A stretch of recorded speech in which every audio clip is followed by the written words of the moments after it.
Dallas Cowboys come onto the field here at Cowboys Stadium, seeking their third straight victory. It would be the first time this year they have managed that feat. It'll be the 2-4 Seahawks against the 4-2 Cowboys. And hi everyone, Dick Stockton along with Charles Davis, and the Cowboys coming off easily their most impressive victory of the year, beating the Falcons last week. So what do they do, Charles, to keep that momentum going? Well, Dick, all year long they've played up or down to their opposition, and they need to stay on the right track. They've been consistent recently. Quarterback Tony Romo, wide receiver Miles Austin, and linebacker DeMarcus Ware have led great efforts. So the big question for the Cowboys today, will they continue to be consistent and put away Seattle while they have a chance? Charles, painful memories for the Seahawks. The last time they played here, Thanksgiving Day, they were shellacked 34-9. It was the last game that quarterback Matt Hasselbeck played for Seattle last year. He was sacked 7 times. Injury problems again this year, but they do have a decent defense to hang their hat on. And they do get 2 key performers back today, in linebacker Leroy Hill, who will start, and former Pro Bowl cornerback Marcus Trufant, who will play. They hope that these two will help bolster what has already been a pretty steady defense. So we're all set to go. The Seahawks and the Cowboys battle here, and we'll be back after this from the Verizon Football Zone.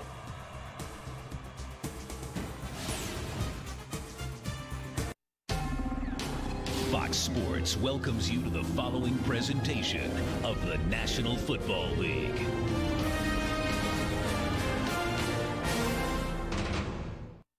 The original plan was to open the roof for the first time in an afternoon game, but because of the heat outside, over 70 degrees, they thought that it might affect the fans. So the fans will be a lot more comfortable as you look at Wade Phillips, who has an impressive record, and both Wade Phillips and Jim Mora, his opposite number, the head coach of the Seattle Seahawks, both sons of former NFL head coaches. Mora, in his first year in Seattle, of course, led the Atlanta Falcons. Now the Cowboys have won the toss, and they will receive.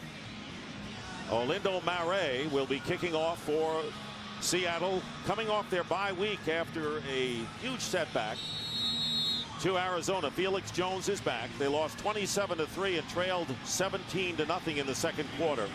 But the Cowboys looking for their third in a row, coming in 4-2, and the game is underway. And a kick deep into the end zone, and the Cowboys will elect to take it out at the 20. So Tony Romo, who has won 11 straight starts in the month of November, and he is on a roll without question. And this is the Cowboys offensive group, and nothing to complain about. Ranked second in the league, scoring 27 points a game. And what does Miles Austin do for a second encore today? Well, he's just been absolutely terrific, and you have to wonder that after a bad game against Atlanta, will the Cowboys focus on trying to get Roy Williams going too? Williams admittedly had his worst game perhaps of his career. First down at the 20. Martellus Bennett, the tight end, out to the left, but going right and making the catch is Miles Austin. And Austin close to a first down, tackled by Josh Wilson. Taking a look at the Seattle defense, by the way, both their wins by virtue of shutouts. Originally, Patrick Kearney was going to start, but Darryl Tapp will be the starter at defensive end. Kearney will come in as a rushing defensive lineman. And they lost their leader in the middle, Lofa Tatupu. They do get back Leroy Hill at linebacker, and Marcus Trufant will play at corner. We'll see how he's used today. It's the first down for Dallas in their first running play. Marion Barber gets some running room, gets a first down, and is ridden out of bounds by Ken Lucas. So first two plays for the Cowboys. 16 yards on that one to the 46. And take a look at big Jason Witten right here. He's a Pro Bowl tight end, known more for his receiving ability, but he can also block. And look what he does with Ken Lucas to allow for additional yardage for Marion Barber. And David Hawthorne in the backfield missed the tackle. Smart start for Dallas. Here comes the pressure and the screen to Barber. And Barber can't get away this time from David Hawthorne, who grew up in Corsiana, Texas, making his second NFL start today. A big Cowboy fan as a youth, and a loss of 2 on the play. And today he's the person most conflicted in this stadium is David Hawthorne's father, also named David, who is a monster Cowboys fan. And David said he'll probably wear a hat that has Seahawks on one side, Cowboys on the other. That's playing it even. Second down and 12. You got to go with blood, dude. You got to go with blood.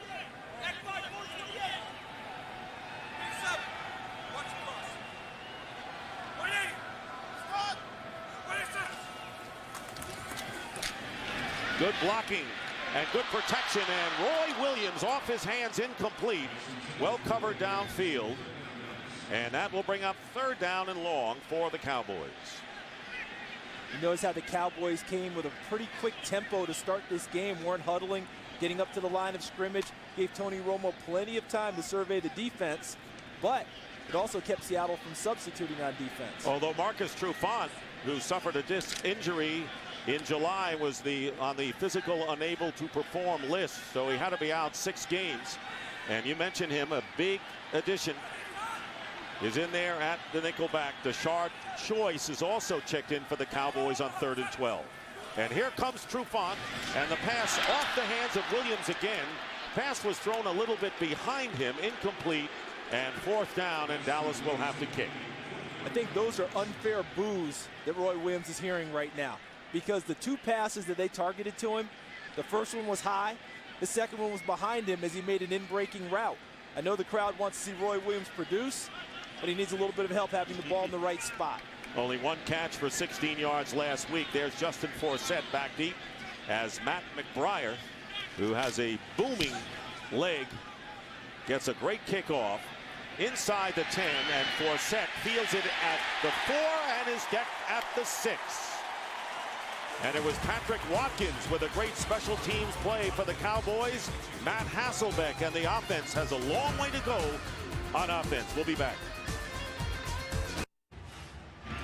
You know, field position is so important in every game. So is field awareness. Justin Forsett should have set his feet on the 10-yard line and not fielded that punt. He ended up drifting into the 5 and catching and putting his team in a tough spot. Starting from the 6, and here's Julius Jones, and Jones is knocked back. The forward progress will be just inside the 5, and Jay Ratliff, questionable as to whether he would play. He sprained a knee in practice on Thursday, but the Pro Bowler is back in there. And let's take a look at the offense for the Seattle team. Damian McIntosh is the 4th different left tackle to start this year for the Hawks, and they've got to stay in the game to at least give that running game a chance to get started. Yeah, they need to give Matt Hasselbeck a chance to throw the ball too, especially to TJ Houshmandzadeh. And Hasselbeck in the end zone looking one way, and the pass caught by Nate Burleson. And the reception is made at the 14-yard line, picking up 9 on the play. And the Dallas defense, so Ratliff is in at nose tackle starting in this game, and it's a defense that features 5 former number 1 picks. And DeMarcus Ware just signed a big contract extension, and their young secondary, especially cornerback Mike Jenkins, continues to grow up. 3rd down and 2. And the quick out to TJ Houshmandzadeh, and very close to the 1st down. That yellow marker is unofficial that you see on the field, so superimposed. So we'll see whether Houshmandzadeh has the 1st down, and he does. Seattle gets it. And it's a nice effort by TJ Houshmandzadeh after the catch, because Terrence Newman has a shot at him to put him down before the 1st down, but he made him miss and got just enough past him to pick up the 1st down.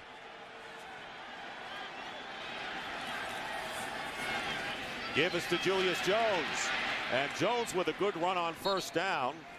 Spent 4 years with the Cowboys in his 2nd year with Seattle, and they want to get that running game going. They managed only 14 yards rushing against Arizona 2 weeks ago. And keep an eye out here. Dick Seneca Wallace just checked himself into the ballgame, the backup quarterback, who they also use in the Wildcat, and sometimes they spread him out. He caught a pass against St. Louis. And Hasselbeck is out to the left right there. So here is an early Wildcat on 2nd down and 4. Wallace with the handoff to Julius Jones. 1st down, shy of the 30-yard line. And you know, with his bad ribs, his broken ribs, Hasselbeck is not going to figure in the play when he lines up wide to the left. And Greg Knapp, the offensive coordinator, dialing up the plays for Seattle. And remember, he was the offensive coordinator in Atlanta for Jim Mora when Mike Vick was the quarterback. So they have plenty of experience in running the spread-type formations, Wildcat stuff with a quarterback like Seneca Wallace. On the 1st down, and pressure on Hasselbeck. And this pass is caught by John Carlson. And a 1st down for Carlson at the 47-yard line. Gerald Sensabaugh making the tackle, a gain of 18 yards to the Seahawks tight end. So much concern about the offensive line of Seattle starting today. It's their 14th starting offensive line combination in their last 23 games. And save the opening run where Jay Ratliff made an excellent play, I think they've done a nice job on this drive. And Rob Sims back in there at left guard, and here is Julius Jones. And Jones getting a couple on first down. Junior Siavi making the tackle. And maybe as much as 3 yards on the play. So the Seahawks, whose both wins coming by virtue of the shutout, 28-0 in the season opener against the Rams. And on October 11th, blanking Jacksonville 41-0.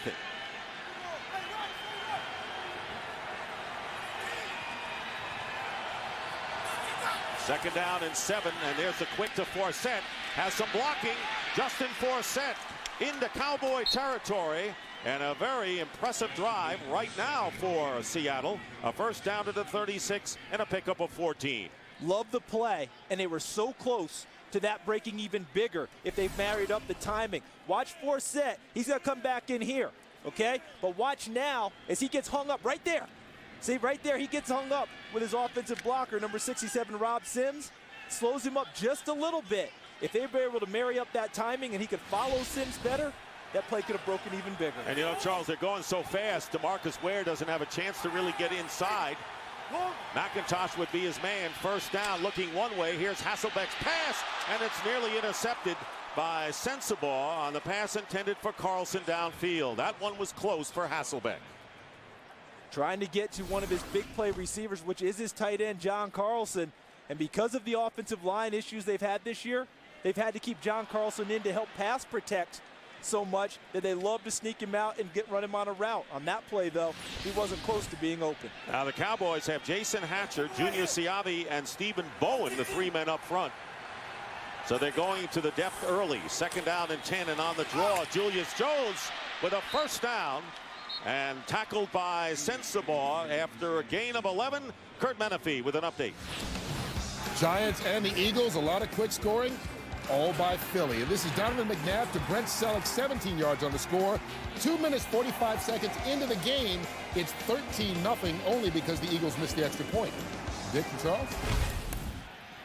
Start of a huge day on Fox, and Philadelphia big center there. That'll be the Packers and the Vikings next, and then the Yankees and the Phillies, game 4 of the World Series tonight, as Julius Jones doesn't get away. And Marcus Spears coming up, and no gain on the play. And a pretty impressive drive, which started at the 6-yard line for Seattle. It'll be 2nd and 10, and you talked about how the offensive line, among many areas, have been plagued by injury. Plagued by injury, but they do get Damian McIntosh, who's an experienced NFL veteran. 111 starts with 3 different teams prior to this game. Now starting at tackle for Seattle. And here's the pass intended for Houshmandzadeh, but Terrence Newman got a hand on it, tipped it away.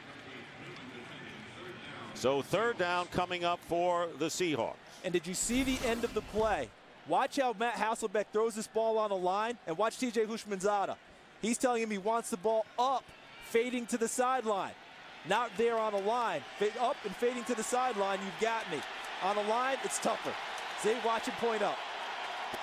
There it is. 3rd and 10. Pressure coming up the middle. And the pass is batted away. And Stephen Bowen knocked it away, having a good year, and 4th down coming up. Stephen Bowen comes in their nickel situations, their dime packages as a pass rusher. They usually move him inside to defensive tackle.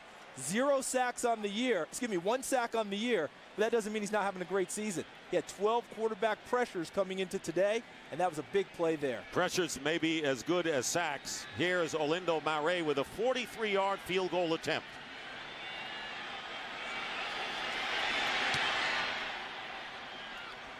And Mare's kick is good. So John Ryan with a good hold on a shaky snap. Seahawks jump on top 3-0. Charles, at the time you talked about how Houshmandzadeh wanted a different kind of angle on the throw. And they're discussing it on the sidelines. Matt Hasselbeck, TJ Houshmandzadeh trying to get together and get in sync. Remember, Matt Hasselbeck, broken ribs in game 2 of this season. missed 2 ball games. They may not spend as much time together as they've wanted. Right. So here is Orlando Mare, now 10 of 12 in the field goal department, kicking off. Felix Jones in the end zone will run it out. And he gets beyond the 20-yard line. A 14-play, 69-yard scoring drive. Used up nearly 6 minutes. And the Seahawks take the lead, but here comes Tony Romo. And welcome back to Arlington, Texas. Wade Phillips, whose team looking to go 5-2, and that's been good luck charm in recent years. Tony Romo, 5 touchdowns and no interceptions in the last 2 games. Cowboys got a couple of first downs before they had a punt in their first possession, starting from the 22. Marion Barber. And Barber is tripped up. Patrick Mebane was right there to make the play, and a gain of 3. I noticed that Seattle has moved Corey Redding, number 94, normally a defensive end, into the defensive tackle position. He played a lot of that last year with Detroit. Now watch what Seattle's doing, trying to shift their defense late. There's Redding moving inside, and then they snuck the safety up to get the 8th man in the box to help against the running game. 2nd down and 7.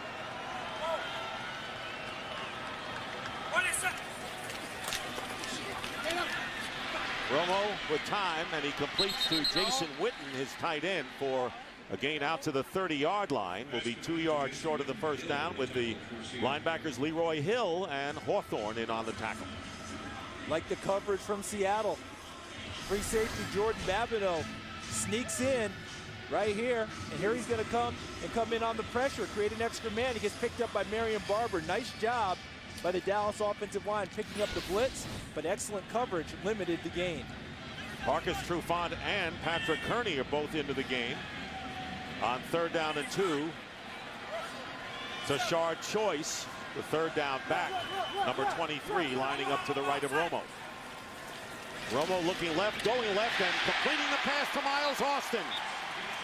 And Miles Austin becoming a fan favorite. And you saw in the pregame show a Yankee fan, and the Yankees and the Phillies tonight in the World Series, and a first down, Dallas.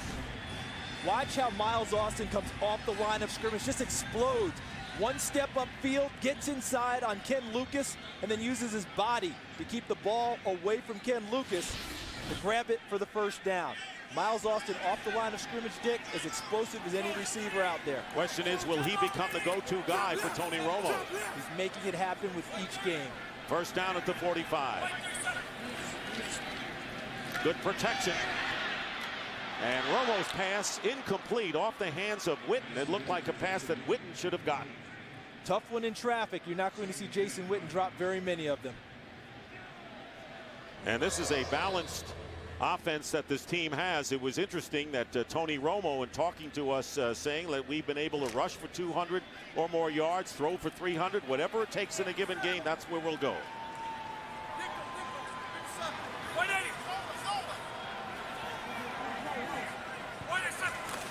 On 2nd and 10, the end around to Austin. He's got some room. And let's see if he picks up the first down, and apparently he does. Ken Lucas chased him out of bounds and into Seahawk territory at the 44. Dick, you mentioned just a moment ago about Miles Austin. Will he become the #1 receiver? Well, Roy Williams is supposed to be the #1 receiver. Look at Roy downfield, blocking against Ken Lucas. Oftentimes, when the #1 receiver is threatened, he doesn't play as hard. Roy Williams still playing hard and blocking, doing the little things, trying to help his team. And a first down at the 44 of the Seahawks. Patrick Creighton now joined by Sam Hurd, number 17, lined up to the right. And the handoff to Barber. Quick opener for Marion Barber. And Babineau prevents Barber from getting the first down, but gets about 9 yards on the play. Under 4 minutes to go in the first quarter, the Seahawks on a Mare field goal leading the Cowboys 3-0. Dick, you talked about the Cowboys having the feel that they can hit you in from any direction, running the football, throwing the football. So everyone asks, do you have an identity? They say they don't want an identity.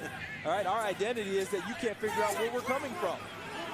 When was the last time you heard a team say that? 2nd down and 1.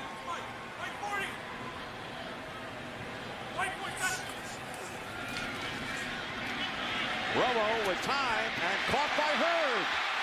Sam Hurd. Does he get in? Touchdown, Dallas.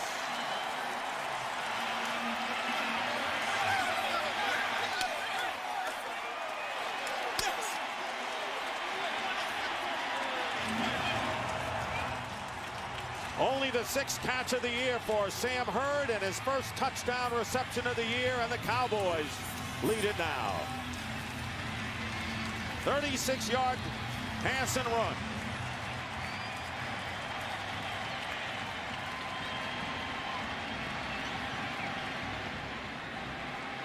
And Nick Folk on to try to add the 7th point for Dallas. And the Cowboys take a 7-3 lead on a drive that started at the 22. 36-yard pass and run. Sam Hurd putting the topping on. 7 plays, 78 yards, and Romo was 3 for 4, and that is the 2nd career touchdown catch for Hurd. And take a look at what Tony Romo's saying. Martellus Bennett, number 80, runs in the seam. I think that's who he wants initially. Doesn't have him, comes off of that route, comes to Sam Hurd on the shallow cross, and then look what Hurd does with the football after the catch. Runs through 3 tackles to get into the end zone. David Beeler with the kickoff. And it's heading for Josh Wilson at the 2-yard. And Wilson bounces off a defender and goes out of bounds at the 27-yard line. Sends the ball on the play. Seattle now trailing by 4. Back here in Arlington, Texas, weekdays make lunchtime for you new primetime as FoxSports.com brings you lunch with the benefits. Log on and check out new episodes of original sports shows delivered to your desktop every Monday through Friday at 1 p.m. Eastern. Tomorrow, don't miss the after party with Jay Glazer. Jay chats with all of today's big performers. Julius Jones on 1st down. And not much there. Matt Hasselbeck, and you were talking about him, Charles, and you can see he's wearing, you know, that brace around. Hasselbeck suffered 2 broken ribs 5 weeks ago, sacked 5 times against Arizona, still not 100%, missed a couple of days of practice, and he's still recovering. Still trying to get in sync with people like TJ Houshmandzadeh, a brand new receiver to Seattle. 2nd down and 9. Protection there, and the pass caught, but no 1st down. Houshmandzadeh hit immediately by Terrence Newman, and they'll be shy by a couple of yards. Dick, did you see how TJ Houshmandzadeh goes out in his route, sets up, catches the football, absorbs the hit, and holds on to it? A very physical guy. He's been described as violently competitive, and he does such a good job in route running. He's like a pitcher who can change speeds, so you never know what you're going to get as he runs downfield. There's Justin Forsett, and Forsett gets hit hard and loses the ball. Picked up by Orlando Scandrick. Scandrick on the return is tackled. And a turnover at the 29-yard line. What a hard hit on Justin Forsett in his 2nd year from Arlington, Texas, right here, and loses the ball. And the safeties from the Dallas Cowboys will strike you, whether it's Hamlin, Sensabaugh, Newman's a good tackling corner. As they go through, you see Jones, and there's the big hit. Right there, that's Terrence Newman. It's a nice hitter at the corner also, and then it's picked up by Orlando Scandrick and returned. And on the turnover, a 1st down at the 30-yard line. Felix Jones, the tailback, and it's going to be a delay to Jones, and he is going to be met by the center of the Seahawks line. And we see Darryl Tapp and a few of his Seahawk mates there. A loss of 2 on the play.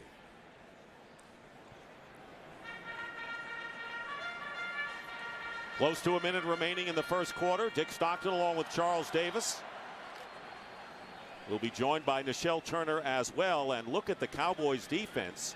14 sacks and 6 forced fumbles since the first 2 games when they had 0 in both areas.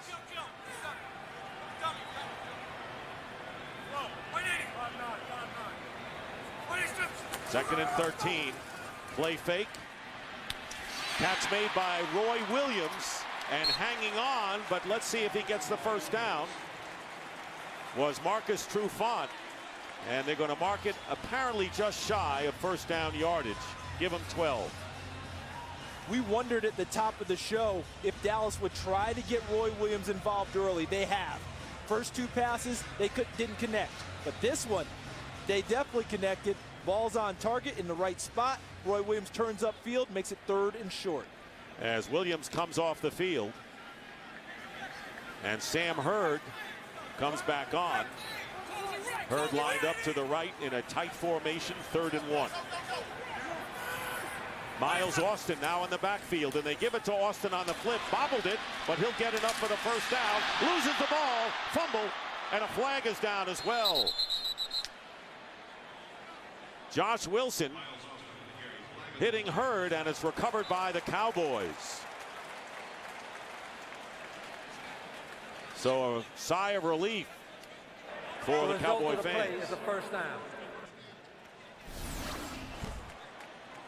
Miles Austin going. Holding, offense, number 80, 10-yard penalty, replay 3rd down.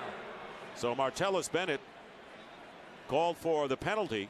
And the hit was Jordan Babineau, the safety coming inside, number 27. Gets his hat right on the football and pops it free.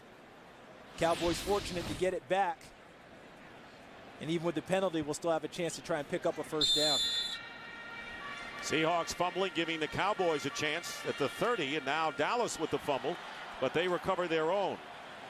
And we will not get a playoff, and that will take care of the first quarter here in Dallas. The Cowboys trying to make it 3 in a row, and the Seahawks trying to get back into the race in the NFC West. 7-3, Dallas in front.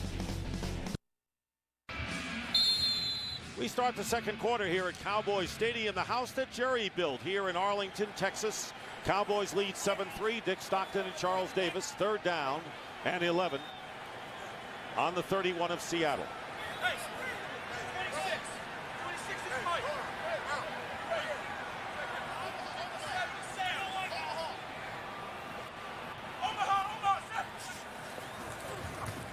Romo has time, caught by Creighton, and a first down to the 15-yard line. Deion Grant defending and pick up of 16.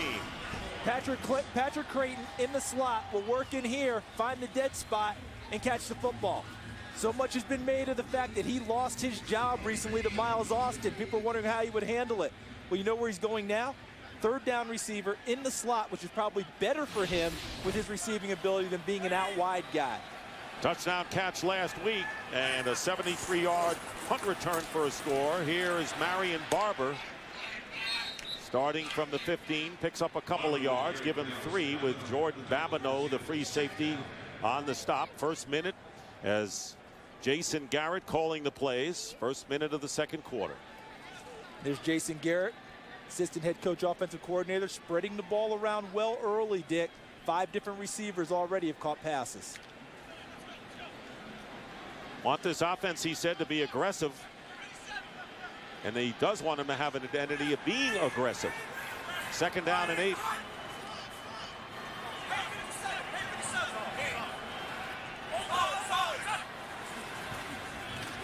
Pressure coming up the middle, and the ball knocked away, and it'll be an incomplete pass. And for a game break, here is Kurt Menefee. Dick, I don't know how this stacks up in his competition with Roy Williams, but T.O. taking this one for Buffalo on the end around, 29 yards for the score. That puts him up 7-0. And Charles will like this. It was set up by the rookie Jarius Byrd's 2nd interception of the game. The rookie leads the NFL with 7 on the year. Well, T.O. used to play here, and now they have a lot more balance in the wide receiving corps. That's right, and Jarius Byrd setting it up with the interception. His father, Gil, a long-time, big-time player in the NFL. 3rd down and 8. Well, you've been reading those press guides. Hey, I know those guys. I know. 3rd and 8. Romo throws it up, trying to get it to Hurd, and a flag goes down. Marcus Trufant, and Hurd claiming that Trufant had interfered with him, and it will be a penalty against the Seahawks. think this will probably be defensive holding, Dick, because he bumps him after the 5-yard zone. Pass interference. Defense, number 23. Automatic. First down. So Marcus Trufant. And you wonder, they say if you don't commit the penalty, he doesn't catch it. But maybe that prevented the Cowboys from getting the touchdown as Austin comes off the field. It'll be 1st and goal at the 2. Defensive coordinator Gus Bradley. Seattle running guys out there late, trying to get their defenders in the game. 1st and goal, and the handoff is to Barber. Touchdown, Cowboys. Their 2nd of the game.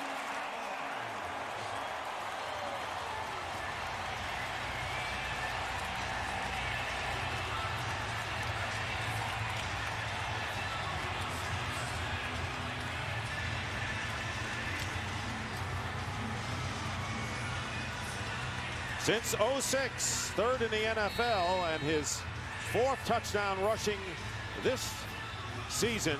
And the Cowboys capitalize on the Seahawks fumble. And Nick Folk is aboard to try to give the Cowboys an 11-point lead. And early here in the 2nd quarter, Cowboys 14, Seahawks 3. Marion Barber. And Romo got him there. After trailing 3-0, the Cowboys come back with 2 touchdowns, 6 plays and 30 yards following the turnover. Marion Barber with the 2-yard touchdown run. And Justin Forsett waiting to return with Josh Wilson. It was Forsett who coughed the ball up for the Seahawks to give Dallas the big opportunity, and this kick into the end zone for the touchback. David Bealard, that's his 14th touchback, leading the NFL. Watch Martellus Bennett, the tight end. He's going to come inside and get a nice block on Corey Redding. And Mark Colombo, 75. Leonard Davis, 70. They handle everything up front, too. Deion Anderson, the fullback, gets a kick-out block. And it's an easy run. Watch. Marion Barber, he sees the hole. It's going to be right there. One of his easier touchdown runs. Edgerrin James is in the game and gets the handoff on 1st down and carries it beyond the 20-yard line where Gerald Sensabaugh makes the tackle. So here's Edgerrin James, who comes into the game needing 11 yards to pass Marcus Allen into the 10th spot in the all-time rushing list, and well-decorated pro.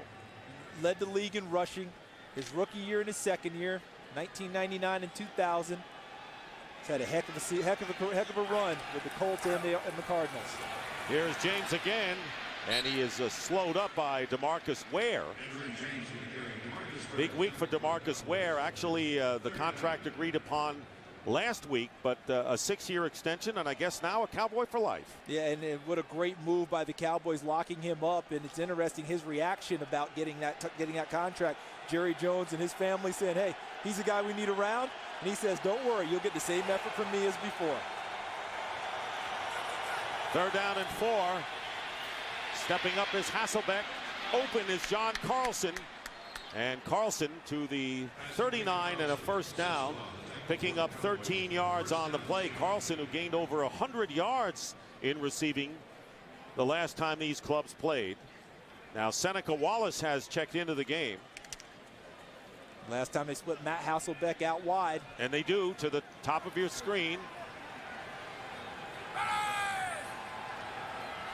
1st down, and the flea flicker, Edgerrin James to Hasselbeck, and falling down downfield is Seneca Wallace. Now remember, Wallace was a wide receiver earlier in his career for the Seahawks, and that had good things heading until he slipped. There was no defender near him. Well, what happened on the play was when Seneca Wallace, watch when Hasselbeck comes around. Wallace is going to sneak out this way.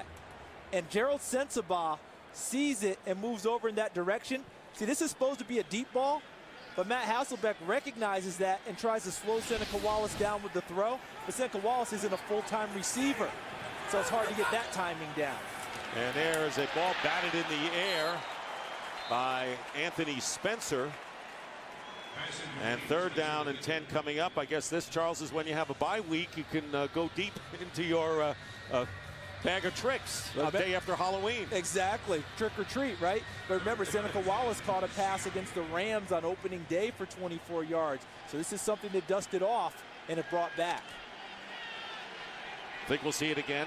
I don't think we'll see that particular play again, but I bet we'll see that formation again. 3rd down and 10.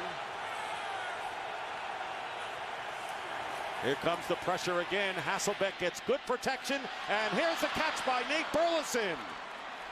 Great throw and catch, and Burleson to the 24-yard line, a 36-yard pass play with Sensabaugh and Newman on the coverage.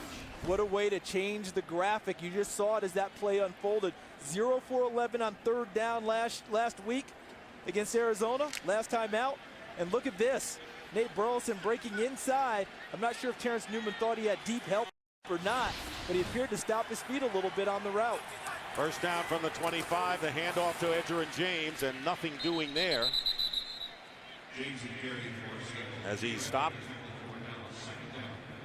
by Jay Ratliff. Still early in this 2nd quarter, and I think this is an important drive for the Seahawks because they've been behind so often this year. The running game has gone on the back shelf that they got to get something. They do, but you notice they're not breaking character. Greg Knapp still staying balanced between run and pass. Play calling has been even, and here's Hasselbeck and overthrows Justin Griffith, his fullback. Incomplete. 3rd down. Cowboys like to talk about pressure being just as important, if not more important, than actually sacking the quarterback at times. Let's see if the pressure here changed what Matt Hasselbeck wanted to do. And there was pressure in his face, not able to totally set his feet and make an accurate throw to Justin Griffith. Justin Forsett comes into the game, as does Deion Branch. 3rd down and 8. As they spread the defense. Hasselbeck fires, and the pass caught by Branch for the touchdown. Deion Branch, and you want to talk about threading the needle. Matt Hasselbeck did it there, and the Seahawks on a big drive come back with their 1st touchdown. Dude, y'all come find him. Anybody want me, come find him. And this is pretty all the way around because it's right here in the slot with Orlando Scandrick. Watch Branch. Scandrick running inside, eyes him, runs at the hip, and actually turns and has a chance to make a play on the football, but is thrown so well that he doesn't quite get his head around in time. Orlando Marais with the extra point. So a big drive, and that's got to do a lot for the Seahawks' confidence. It is now 14-10 in favor of Dallas, and we'll be back in just a moment.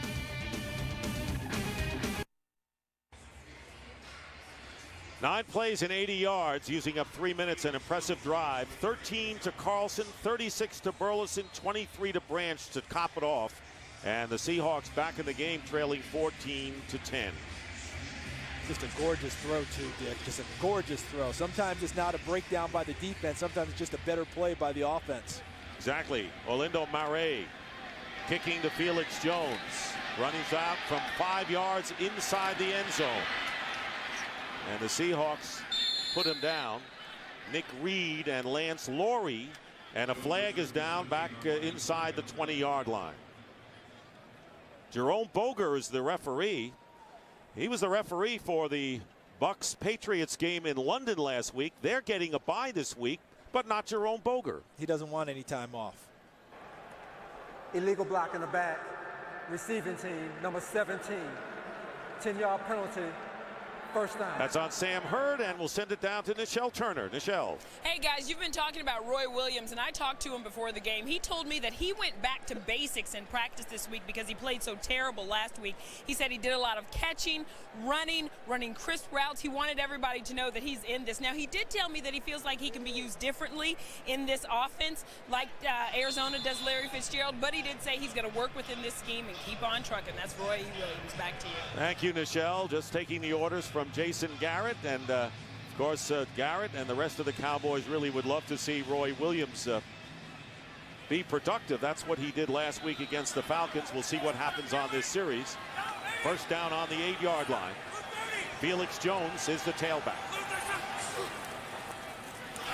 Romo fakes to Jones, looking, and the pass downfield, and they rule it a catch by Miles Austin. And there is Wilson and Deion Grant arguing with the linesman downfield.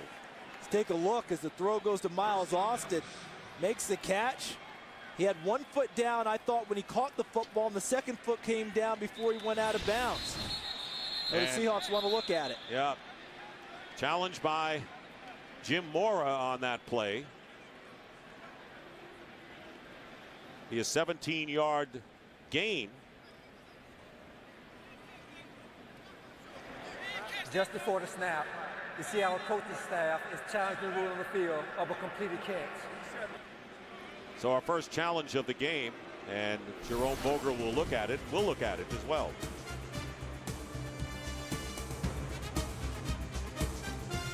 Not sure. We'll be back. This was ruled a catch on the field. Now, I'm not sure you can overturn it because I think that, see, when he catches the ball. After reviewing the play, the ruling on the field stands. It's a completion. You were right. First down, Dallas. See, I think right there, that's a catch. I mean, that's the first part of the catch. Now watch the second foot. See, it's down there too. I think they got it right. And as a result, Miles Austin now has caught 3 passes for 42 yards. So, and there is Jim Mora, not pleased to say the least. And it's been a rough year for Jim Mora because the injury problems which affected this team last year comes back to haunt him again this year. First down at the 25. Felix Jones. Good running room up the middle. Close to another first down. Mebane and Babineau combined. You know, we've had a good year watching coaches show their athleticism, haven't we? We saw John Fox in week 1 running down the officials. Mike Smith at Atlanta did the same thing. There's Jim Mora, very unhappy about the call. Yeah, Jim Caldwell with Indianapolis Colts. We even had to watch on Jim Caldwell. You know, we could have put him in the combine. He's ready to roll. I think he's going to be drafted at least 2 or 3 next year. Without a doubt. And moving up. So it'll be a first down as the Cowboys have passed more than they've rushed by 4. 3 tight ends in the lineup, but they're going to pass out of a 3 tight end formation, and it's overthrown to Martellus Bennett, incomplete. You just talked about the play calling, Dick. Last 3 plays for the Cowboys, right? They throw the ball. Miles Austin on the disputed catch, but it goes down as a catch. They come back, show pass, run a delayed draw, get nice yardage. This time they show the 3 tight ends, which looks like a running formation, and they fake it, throw the ball out there. Jason Garrett trying to keep him off balance. Well, Jim Mora was upset. Now Jason Garrett not happy over the fact that Bennett didn't catch up to that. Second and 10, and here is Jones. Bad tackling by the Seattle Seahawks, and Jones may have the first down at the 45. And a gain of close to 10 yards, but the Seahawks should have stopped him after a couple. Guys, both of these play callers, whether it's Jason Garrett with the Cowboys or Greg Knapp with the Seattle Seahawks, have shown a willingness to run the ball on 2nd and long and maybe even 3rd down and long in order to try to keep the pass rushes at bay. As you just mentioned, Dick, poor tackling led to a nice gain for Dallas, bringing up 3rd and short. But both play callers trying to keep the defenses off balance. Meanwhile, Marion Barber and Felix Jones are both in the lineup together on 3rd down and 1. And the handoff to Barber, and he'll have the first down to the 46 with under 8.5 to play in the first half. Darryl Tapp, who started the game at defensive end, Patrick Kearney, who re-injured a groin in the Arizona game after picking up a couple of sacks. Trying to get back in there. Very important factor in this defensive front. Kearney is in there right now. He had 2 sacks in their last game against Arizona.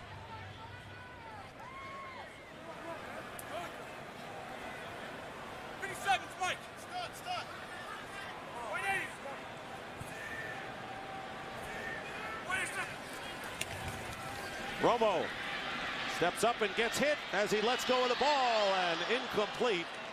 And downfield, Jordan Babineau was closest to it. Jason Witten was the intended target. See how versatile these tight ends are in this game? See, for Seattle, John Carlson is their Jason Witten. All right, the way that they like to use him in the slot, get him downfield. We're seeing that with the Cowboys with Jason Witten there.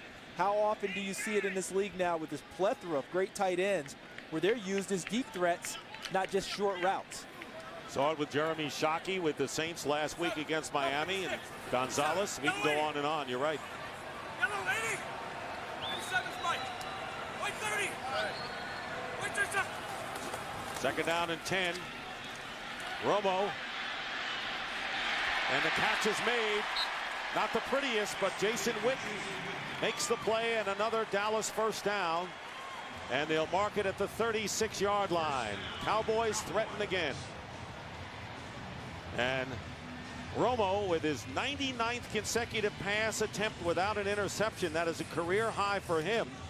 He has never gone 3 consecutive games without an interception and can do it today if he stays clean. Don't put the whammy on him. You just did you just lay it down? Facts are facts. It's the numbers. They love in the way he's playing. Steady and spectacular over the last 3 games.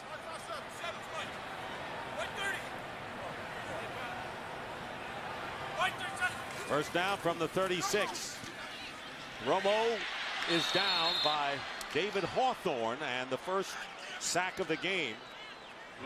Hawthorne making his second start out of TCU, middle linebacker, and a loss of 4.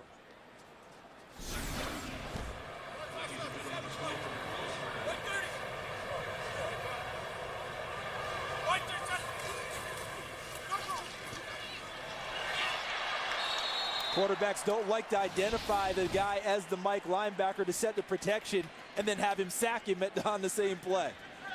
And of course, Hawthorne in there, Lofa Tatupu, torn pectoral muscle, surgery scheduled for Wednesday. Second down and 14. Romo going to take off, no receivers downfield, and he is hit from behind by Corey Redding. And shy of 4 yards of the first down. He got 10 on this one. And this is why Tony Romo had to take off and run. Ken Lucas had Martellus Bennett locked up. Look at the coverage at the top. Sam Hurd, Miles Austin running right into double coverage with Babineau and David Hawthorne.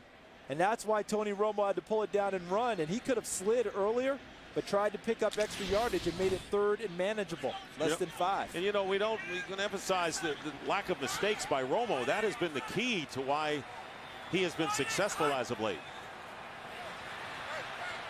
Third down and 4.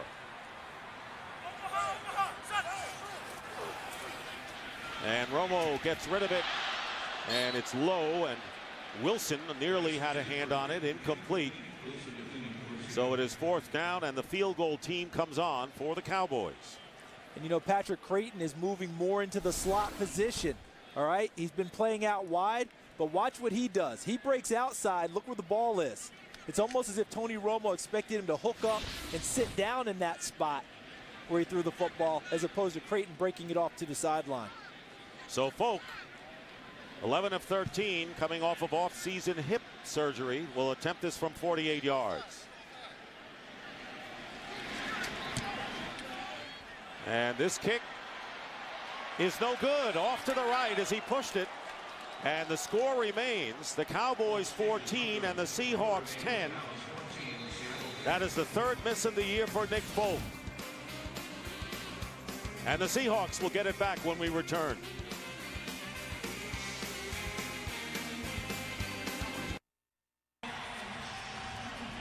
And Jim Mara talking to the back judge, trying to get on the good sides of the officials. I think he's doing a good job of it. They're smiling along with him. Hey, he's making up for yelling at him for the last time. Hey, we're back in together, fellas. We're good.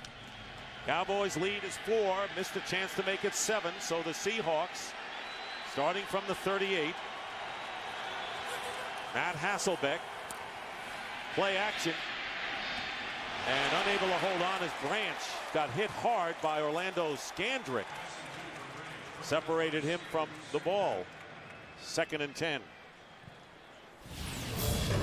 Well, coming up, the second half of our doubleheader. Yes, Lambeau Field, where Brett Favre used to trot. What will be the reception like at Lambeau? And how will Brett Favre now with the Vikings perform? First time ever Brett Favre in a Viking uniform going back to Green Bay.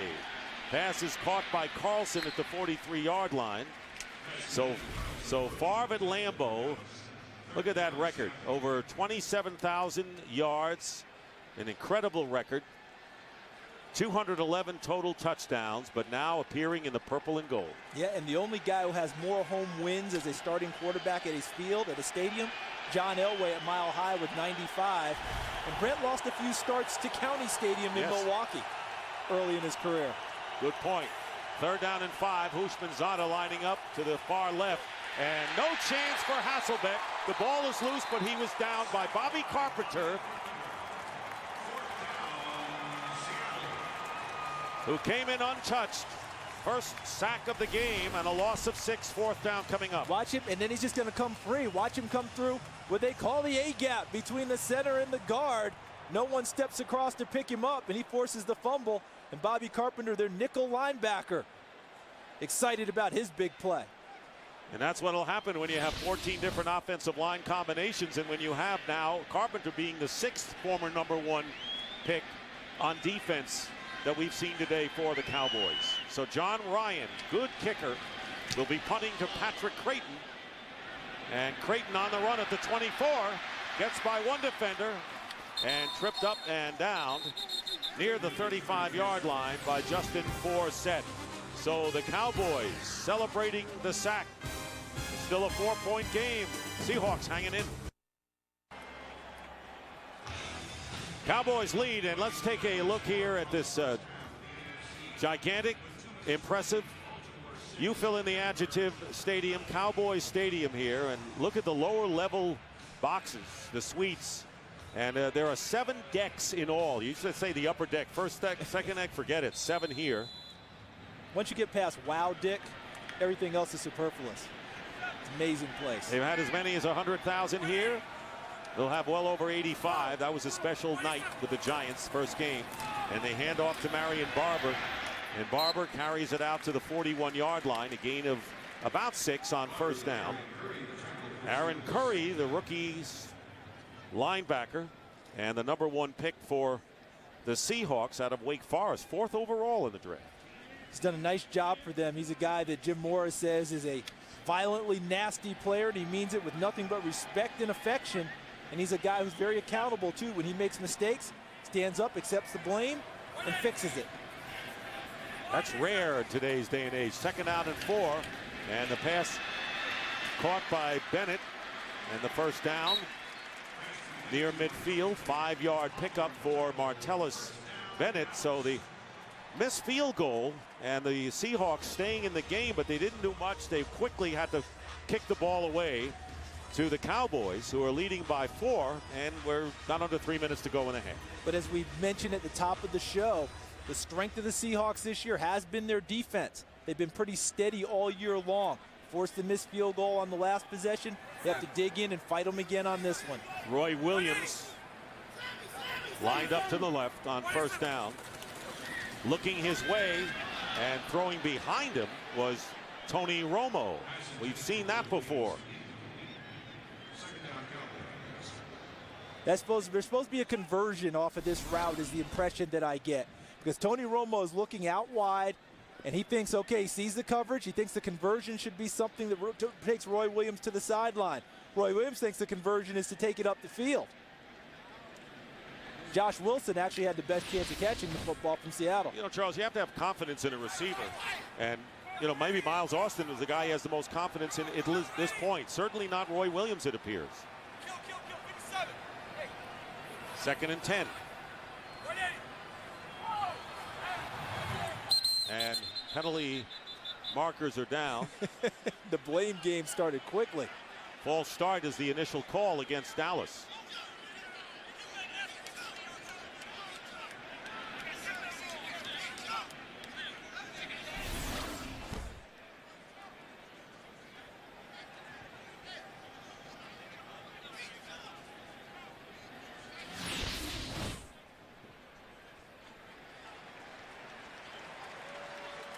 Well, they had to talk this one over.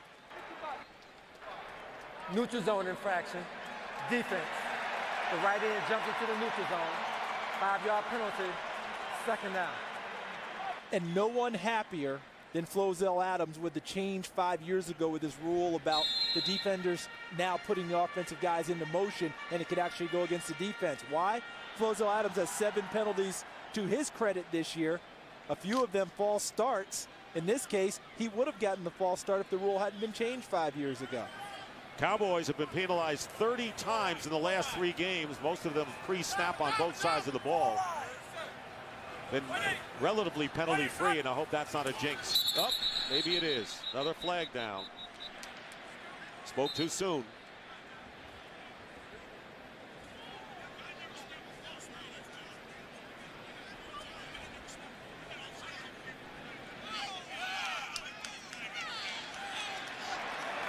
Unabated to the quarterback. Defense, number 59. The 5-yard penalty, third down. So 2 5-yard penalties against the defense. That's Aaron Curry that time. That'll get you first down the easy way.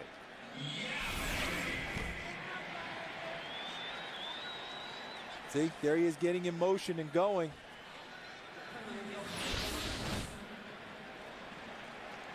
And the Cowboys are in Seahawk territory at the 44. As aggressive as Seattle's been on the last couple of plays wanting to rush the passer, you might think screen here if you're the Cowboys.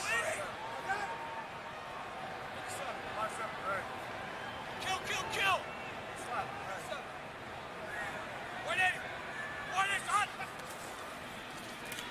Draw to Marion Barber, same as a screen as the draw to combat the aggressiveness. And Lawrence Jackson makes the tackle after a gain of 2. Anything to try and slow down the rush. We saw Seattle do it early in the game to Dallas. Screens, draws, anything to try and use their speed and aggressiveness against them. That's what Dallas just tried to do to Seattle. They got 2 yards out of it. It'll be 2nd down and 8 as we're going to wind down to the 2-minute warning and not have a play run off.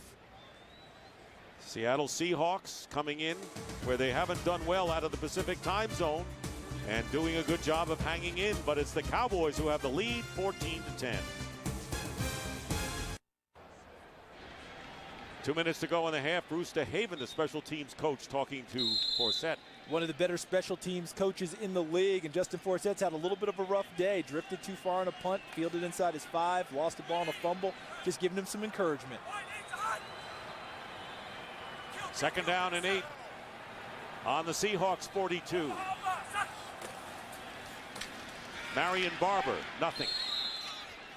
And Cowboys, with all 3 of their timeouts remaining, there's a loss of 1 there on the play, so it'll be 3rd down and about 9. That was very well played by the linebacker David Hawthorne and the defensive end Lawrence Jackson.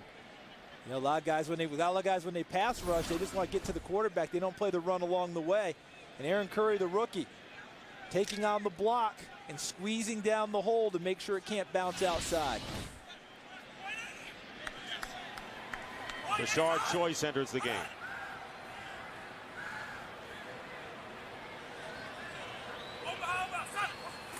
Third down and 9. Romo looking right and falling down, and Austin colliding with Trufant again, and a flag goes down. So Trufant, who committed a pass interference call against Austin before. Defense, number 23, automatic, first down. And it'll be an automatic first down. That's a critical play for the Cowboys and going against Seattle here. And it's not often, Dick, that you have a former Pro Bowl cornerback. There's Trufant getting tangled up with Miles Austin. That could have been just inadvertent contact there. But not often that a former Pro Bowl guy is a mismatch against a guy who's making, his 3rd start in the league, Miles Austin. But Austin's full of confidence right now. Trufant rusty coming back from injury. Very pivotal call against Seattle here in their efforts to stay in the game, and I agreed. Tough call to make. 1st and 10. Here is Romo. And Romo firing it away, had no chance. Roy Williams well covered in the end zone, so it'll be 2nd down and 10. And I like the way Marcus Trufant just bounces right back, a call that he's not going to like against him. They always talk about the short memories of defensive backs. Well, I've always kind of disagreed with that. I feel like you can have a short memory. Yeah, I get that part. But to me, you remember the mistakes you made, and you just don't make them again. And Marcus Trufant let it go, came on back, and made a really nice play. Yeah, I don't think you can forget so fast. You don't totally forget, but you just know, hey, they're not going to get me again like that. 2nd down and 10. 1:04 left in the first half. From the 23, Romo getting rid of it, and the ball is incomplete. Creighton defended by Deion Grant. So now 3rd down and 10 coming up, and keep in mind the Cowboys at this point are in field goal range. And here Tony Romo thought he had an open receiver. He thought he had an uncovered guy in Patrick Creighton before Deion Butler was able to get over there and make a play on the football. See, he thought he was wide open, then he doesn't make a good throw. Too high. Excuse me, Deion Grant. So 3rd down and 10 coming up. Austin lines up to the right. And Williams to the bottom of your screen.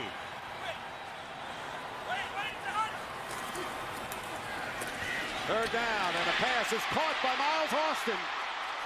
And he is down inside the 10-yard line by Marcus Trufant. It'll be 1st and goal for the Cowboys. We've seen nothing but smiles on the face of Miles Austin, and a timeout is called by Dallas. The number one characteristic to me about Miles Austin is how he gets off the line of scrimmage.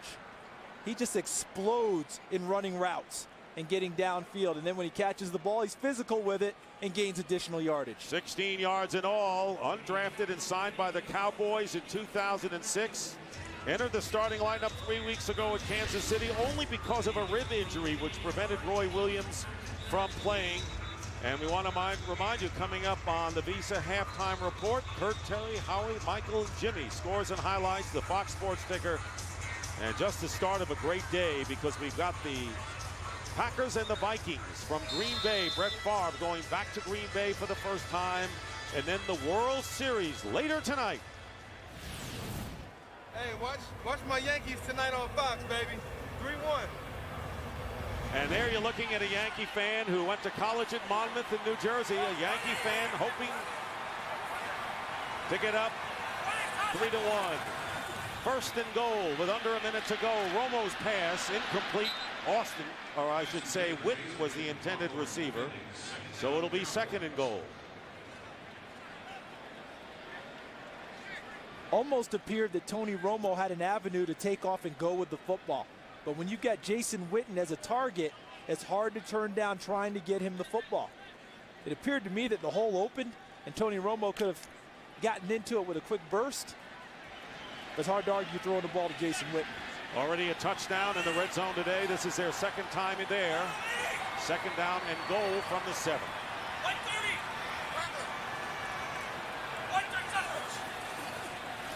Romo's slant pass, and Roy Williams. And they point down, was he in?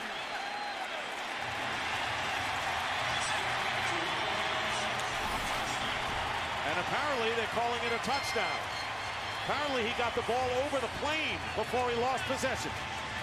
And that's what the ruling is. There he is possessing it, and he sticks it across the goal line, and before he loses it, and that's why they're signaling touchdown. He broke the plane with possession, touchdown. See, it's the hand extension right there with possession that gets him the touchdown call. And remember, inside 2 minutes, it is a booth review, and that's what we're going to have right now to see whether Roy Williams did indeed cross the plane with the ball before it came loose.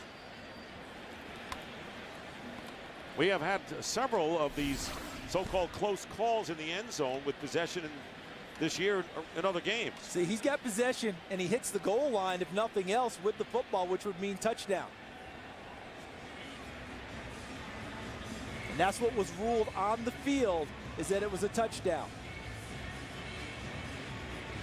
So Jerome Boger will make the final decision. No challenges, as you know, from the respective coaches within 2 minutes of the half or at the end of the game. So did Roy Williams get over for the score? What a day on Fox Sports, starting with our game today. The Cowboys trying to go to 5-2. Vikings and Packers coming up next. You know that the Vikings beat the Packers earlier in the year in Minneapolis, but this is Brett Favre's first return to Lambeau Field and all of the emotion that goes with it. And tomorrow night, After game 4. reviewing the play, the ruling on the field is confirmed. Touchdown. So it is a touchdown, and Roy Williams with his second TD catch of the year. And the reason it's a touchdown, see, he catches it, he's established possession, and now with a football move, extends it across the goal line, and as soon as he touches the goal line with the football, that's a touchdown before it came out. They call it a second act, which I thought only happened on Broadway, but it happens in the NFL as well. And Nick Folk with the extra point. And with 35 seconds remaining in the first half, the Cowboys have opened up a 21-10 lead. And Tony Romo has completed 12 of 23 for 155 yards and 2 touchdowns. So the issue coming into this game from the Cowboys' point of view is, could they beat a Dallas team that was struggling? Yeah, and for them, the question we asked was, will they play up or down to their opposition? I think they played up to their opposition today because I think Seattle's played pretty well overall. Their defense has been their strength. They fought and battled and hung in there.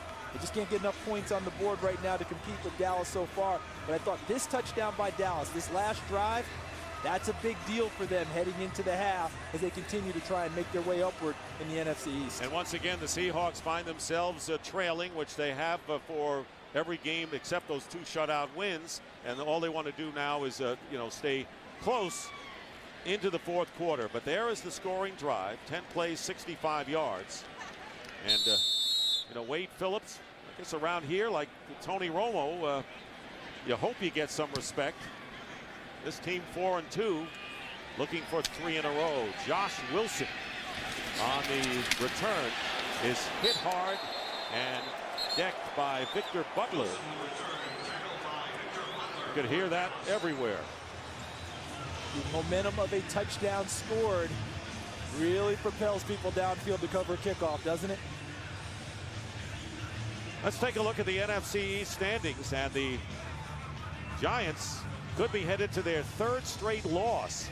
So a Cowboy win today would put them at 5-2. What a great race it is. And since October 18th, the rest of the NFC East has a 1-5 record. So Dallas trying to make the most during this period. And it's very important for Josh Wilson going off the field. A very important member of the Seattle Seahawks defense, their starting corner. The Cowboys at 5-2 in the Jerry Jones regime always makes the playoffs and goes deep into the playoffs. Yes, they do. Hand off to Julius Jones. And Julius Jones, 2nd-round pick by the Cowboys. Spent 4 years with Dallas. Let's see if the Seahawks run off another play. Jerry Jones in his owner's box. And what a magnificent place he has built. Josh Wilson shaken up, and that will do it for the first half. Matt Hasselbeck will get the ball first in the second half. That is the end of the first half. Cowboys lead it.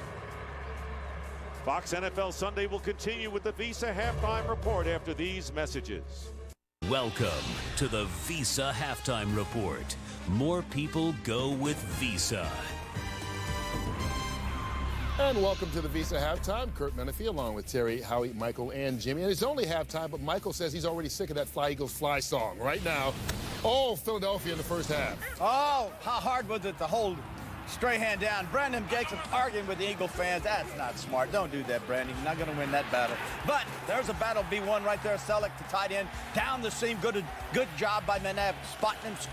Squeaks it in there, 13-0 Eagles over the Giants. Manning to Kevin Ball, threw it on the perfect side, got hit, but perfect side, good adjustment by the tight end. Touchdown now, 16-7. It is the Eagles over the Giants, and then McNabb to Deshaun Jackson, deep. It ended up being a post corner route all the way on the other side, 54-yard touchdown. All Eagles, 30-7 over the Giants. Seattle at Dallas. Romo back. Sam Hurd, shallow crossing route. Man-to-man coverage. If you don't make the tackle, linebacker, nobody else will. All the way down. Good job by Hurd getting into the end zone. 7-3 Dallas over the Seahawks. Then Matthew Hasselbeck. He likes to go by Matthew Hasselbeck. Set up. Avoids the sack. Steps in. Post route. Man-to-man coverage again. Turnaround defensive back. Deion Branch. Touchdown 14-10 Dallas. And then Roy Williams. 7-yard touchdown reception. Good job. 21-10 Dallas. All over Seattle in the first half. 49ers traveling to play the Indianapolis Colts. Frank Gore, look up, set, pass, turn around, draw to the fullback, and then Gore, look how far he takes this, Mike. 64 yards. Way to go, buddy. 7-0 49ers. Peyton Manning to Dallas Clark. Why we show you this? Because Peyton Manning becomes the 4th player in NFL history to complete 4,000 passes. Pretty amazing. 7-3 though. 49ers up by 4. And then Vernon Davis, the tight end. No tight end having a better year than this young man. 14-9. 49ers on the road. 5-point lead over the Colts. Rams at the Lions. Let's have some fun. We don't have a win all year. There you go, Josh Brown to Daniel Fales. Good job. Fake field goal. Throw it out there. Good job, that effort. Good effort. 36-yard touchdown. 10-2. Rams on top of Detroit. Miami at New York. Jets. Jerry Porter getting into it with Kerry Rhodes. Once again, stupid. What are you going to do here, fella? Somebody going to hit somebody or what? No score. Second quarter. Mark Sanchez hooks up with Braylon Edwards. 25-yard completion. Led to a field goal. That's why we showed you that.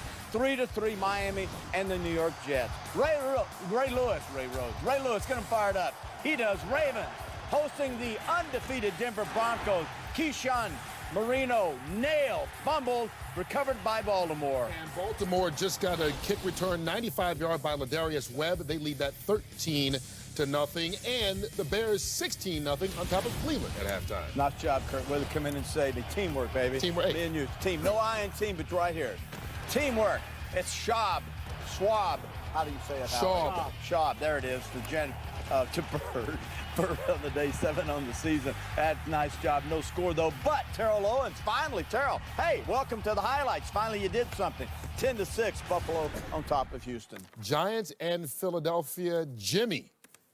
Well, I tried to tell Michael in the pregame show, New Orleans Saints exposed the defensive backfield of New York Giants. And Philadelphia's, really exposing them right now. They've got great talent, with Jackson and Macklin going down the field. But, no Aaron Ross, no Kenny Phillips. That defensive backfield of the Giants, they've got problems. And then when you look at right before half, you give up 2 touchdowns inside of 2 minutes, which is inexcusable, especially the touchdown to Jackson.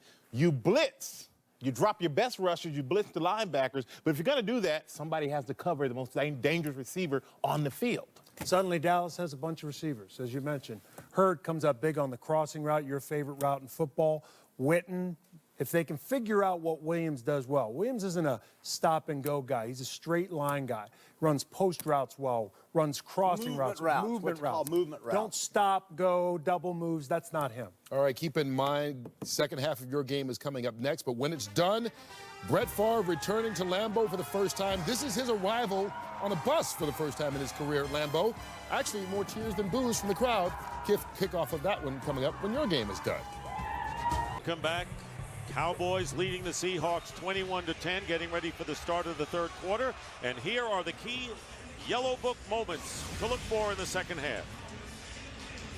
I think for the Seattle Seahawks, you got to look for Matt Hasselbeck trying to get on track with his receivers because Dallas makes it tough to run the football. And then for Dallas, continue their defensive pressure on Matt Hasselbeck. They don't have to necessarily get sacks, but they want to be in his face and alter his throwing, not just his throwing motion, but the window he's looking at trying to get the ball downfield. And I would think for the Seahawks, who will get the ball first to start this second half, that this is a very key first possession for Seattle. I agree totally with that. And I think that Greg Knapp, their offensive coordinator, is going to spend some time still trying to run the football. I don't think he's going to just come out and abandon it. Just 21-10. They come downfield and score, obviously right back in this ball game.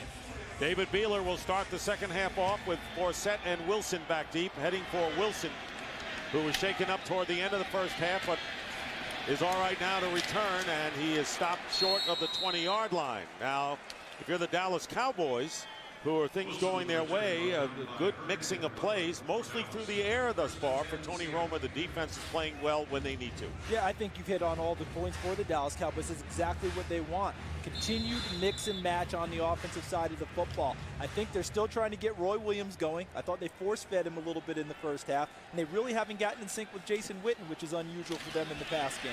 On first down, Julius Jones trying to go outside, and not much there. And right now, let's send it down to Nischelle Turner. Well, you know what?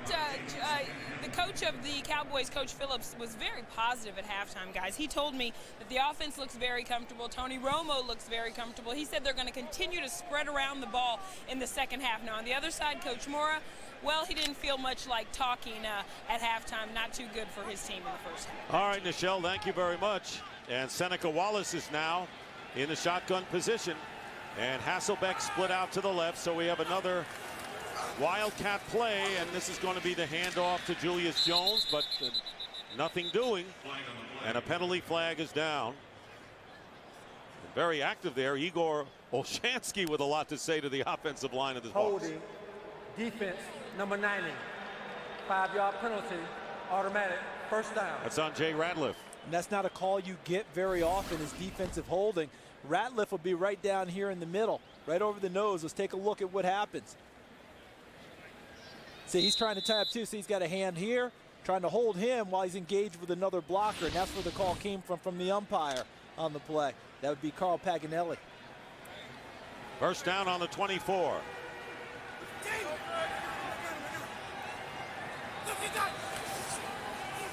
Hasselbeck swings it out to Julius Jones. And a good defensive play made by Gerald Sensabaugh. Broke his right thumb in week 4 against Denver. Did not play against Kansas City. Was with Jacksonville and has been a good pickup for the Cowboys. And the Cowboys staff said that they really missed him at Denver because of his ability, not just as a great tackler, but his ability to go into the slot and cover tight ends and slot receivers in man-to-man coverage. Dave Campo, the former head coach of the Cowboys. Now the head of the secondary, but one big family here in Dallas. Second down and 9. Hasselbeck in rhythm, completes to Justin Griffith. And Griffith will be short of a first down by a couple of yards thanks to Keith Brookings, former Atlanta Falcon. Gain of 8 on that one. That's part of what they've missed with Justin Griffith missing 3 football games with a sprained knee, is his ability to come out of the backfield and catch the football, as well as provide extra blocking and pass protection for Matt Hasselbeck. Who has completed 11 of 18, Charles, for 135 yards and a touchdown. 23-yard toss to Deion Branch that brought him to 14-10. Done decently on third down conversion so far today. They need one, and here comes the pressure, and they're going to get another one. Burleson with the catch, first down, and out of bounds at the 42-yard line. So a 10-yard pickup moves the chains for the Seahawks.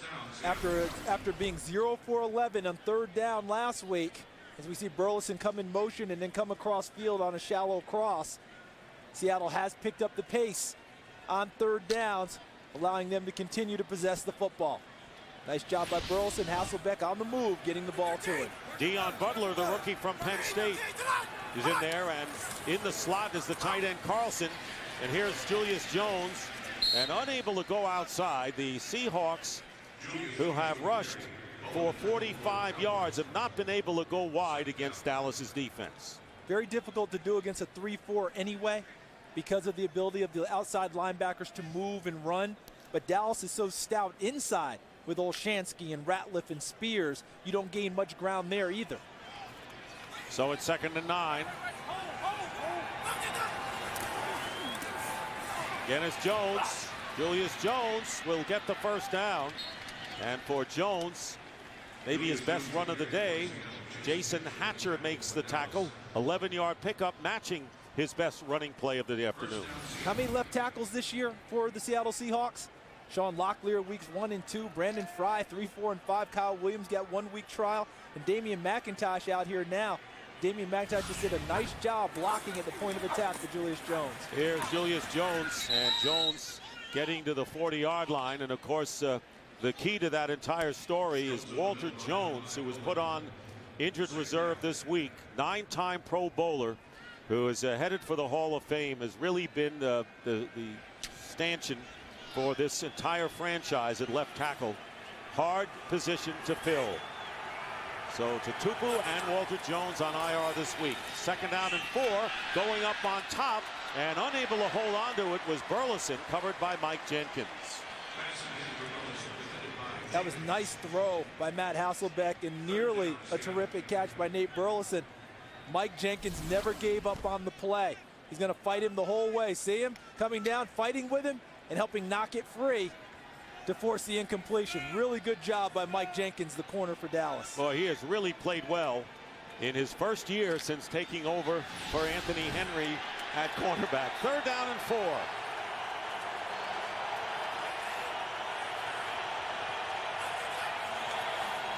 Hasselbeck getting pressure, and the pass incomplete. Burleson covered well by Skandrick, and 4th down coming up. Tell you, the Cowboys, who played a brilliant defensive game last week, doing it again this time. Remember earlier in the game, the beautiful throw by Matt Hasselbeck to Deion Branch for the touchdown? That was over Orlando Skandrick, who still had really nice coverage on the play. Orlando Skandrick getting a measure of redemption on that coverage on that play. John Ryan, who leads the NFC in punting, kicking to Patrick Creighton. Low snap and a fair catch called for. And losing the ball, but covering up is Creighton. And they'll mark it at about the 8-yard line. So Dallas ball, their first possession of the 2nd half, leading 21-10.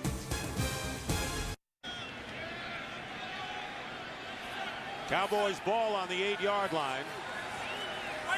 1st down, Felix Jones, the setback. 2 tight ends in the game, and they're going to give it to Jones, trying to go outside, and he's wrestled down nicely by Leroy Hill. DJ Houshmandzadeh, talk about some players frustrated today. Running the route against Mike Jenkins, doesn't get the football, and he's a little bit frustrated. He's only got 2 catches today for 7 yards. Is that correct? That's right. Hasn't caught one since the end of the 1st quarter. And still upset. So a lot of people think he's just, these receivers are just, wanting the ball for their own personal gain. He wants it because he thinks it helps the team. He's on a 5-minute rant. 2nd down and 9. Pressure coming in on Romo's face. And the pass intended for Hurd, and he was covered downfield by Ken Lucas. You never see Miles Austin without a smile on his face. And when we talked to him the other day, we have production meetings. For those viewers who want to know, we talk to players and we go visit them in their headquarters. And it was the first time that Miles Austin was asked to appear in a production meeting. And he was very excited about the whole thing. He actually walked in and said to us, "This is my first production meeting." And why was he asked to the production meeting? Look at the last 2 games. 16 catches, 421 yards, 4 touchdowns. That's coming into today. And our director, Artie Kempner, with the presentation of the Fox hat after the meeting. Very emotional. Fran Morrison is our producer, sitting next to Mr. Kempner in the truck. And they're inside the 5 with plenty of time. And trying to lead Austin, and the pass incomplete. Trufant was closest to him. We got to get some, I'm sorry, go ahead. We've got to get some credit to the Seattle defense right here, Dave. Yes. I mean, they have done a really nice job on this possession because they got pressure in the face of Tony Romo, unable to complete the passes. The coverage was excellent downfield. There's Gus Bradley, the defensive coordinator, has to like what he just saw on that last possession to start the 2nd half. I couldn't have sent it any better than that. Glad you did. Matt McBriar will be punting, and Nate Burleson is back. So the Seahawks could get good field position, but a great kick to the 40-yard line. And here is Burleson. Good coverage by the Cowboys. And Burleson goes down at the 43. Sam Hurd, who caught a touchdown pass, makes the tackle. Joe DeCamillis, special teams coach, leading the way. A sea of white jerseys, and we'll be back.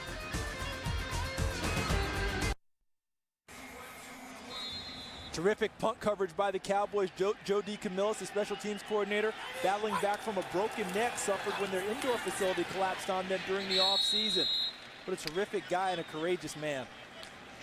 And the son-in-law of Dan Reeves, the great coach, who is now a radio broadcaster, Edgerrin James, for a yard.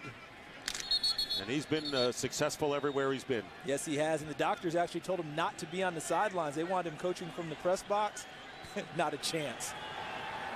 2nd and 9. Good field position. Let's see if the Seahawks can capitalize. Here's the pressure and into traffic. Burleson. There are 3 Cowboys in the neighborhood, especially Ken Hamlin, the former Seahawk who spent 4 years with them. The Seahawks wanted a flag thrown on this one. Let's see the timing at the end of the play as Hasselbeck goes back into the pocket, trying to find Burleson across the middle. Again, good pressure by the Cowboys up front. And Hamlin, I think, made a nice play going through the receiver to the ball. I thought the contact was instantaneous. 5-yard penalty, 3rd down. 12 men on the field. And that against the Seahawks, so they'll move the ball back to the 40, and it'll be 3rd and long. Typically happens as you change personnel grouping. Some guys might not get the right idea about who's supposed to be in. Matt Hasselbeck under pressure today on 23 drop back passes. 4 wide receivers line up on 3rd and 14. And the screen pass to Edgerrin James. And James will get as far as the 46, and that's all. They'll be shy by about 8 yards, so 4th down coming up. And Seattle will kick the ball away. So a great chance that time after the defense held the Cowboys in. And you talked about how they did that, but unable to get anything going on offense. So Creighton goes back, and Ryan will kick it.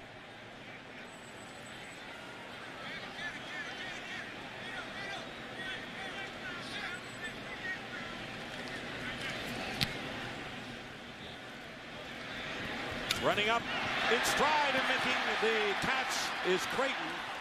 And he is stopped at the 38-yard line by D.D. Lewis, former Longhorn. And the Cowboys, with 7:52 to go in the 3rd, get the ball back, leading by 11. And this will indicate how well the Seahawks defense has been. 155 yards. Tony Romo has thrown 2 scores. Marion Barber only 40 yards on 9 rushes and 4 catches. The leading receiver, 58 yards for Miles Austin. But Seattle's offense has to get into the game. There to come back. 1st and 10. Here's Felix Jones. And Jordan Babineau coming in from the secondary, making the play, a gain of 3 yards. And to help illustrate that, coming into this game, his last 2 games for Tony Romo, 662 combined yards throwing the football. And if you look at Miles Austin, 421 yards in reception. Guys average 221 yards a game in reception. The last 2, 58 thus far today. I think Seattle's doing a nice job holding them down. Yeah, no one's breaking the bank for the Cowboys to this point. 2nd and 7 at the 41. And there's Felix Jones lined up to the top. Defended by Deion Grant. Romo looking his way and going short to Witten, who was pushed out of bounds by Aaron Curry, and will be about 3 yards shy of the 1st. Tony Romo getting in sync with his guy Sam Hurd with a big play early. Miles Austin, who's been just tremendous the last couple of weeks, both catching the ball and then the yards after the catch. And they wanted to get Roy Williams going today. A touchdown catch for Roy Williams will go a long way towards getting him comfortable again. And the rookie Kevin Ogletree, number 85, seeing his first action with the offense, and the pass going underneath to Patrick Creighton. And Creighton is tackled right around the midfield mark by Ken Lucas. 5-yard gain, but it will be enough for a Dallas 1st down. Dick, I think Patrick Creighton has a chance really, I'm not going to call it a rebirth, but at redefining himself as a receiver now. With Miles Austin's emergence out wide, Creighton moving into the slot. He's over 200 pounds, solidly built, can be a physical receiver, and he can work in the slot and make those catches and bounce off people. I think this is a nice move for him. Right now he's coming toward the line of scrimmage on 1st down and gets the ball and muffs it on the end around. And nowhere to go except a couple of stiff arms, and he goes out of bounds quietly. Back at the 40-yard line, there'll be a loss of 10 yards. Let's take a look and see what kind of pocket Patrick Creighton forms. Well, you know, it's tough because he was forming a pocket, but Tony Romo actually puts it on the backside of him. He's used to putting it in there with these running backs. It's a lot of times. I had a coach tell me a long time ago with a receiver on the end around, I give them a little flip. They're used to the ball in the air more than they are to us handing it to them. And I said, Muff, that's only on a kick return. That was a fumble. But the Cowboys get it back, 2nd down and 20, back at the 40. Romo getting some pressure. Martellus Bennett, a missed tackle. And finally, Deion Grant brings down Bennett at the 48 of Seattle, still about 8 yards shy of the first down. He did pick up 12 on that play as we wind down to 5 minutes remaining in the third. The willingness of Jason Garrett to not worry about getting it all back in one chunk. We've seen them go to the screen game, the draw game, and this time they screen to the tight end. The screens we'd seen previously to the running backs. Continuing to let this offense evolve. So on 3rd and 8, Tashard Choice in the backfield.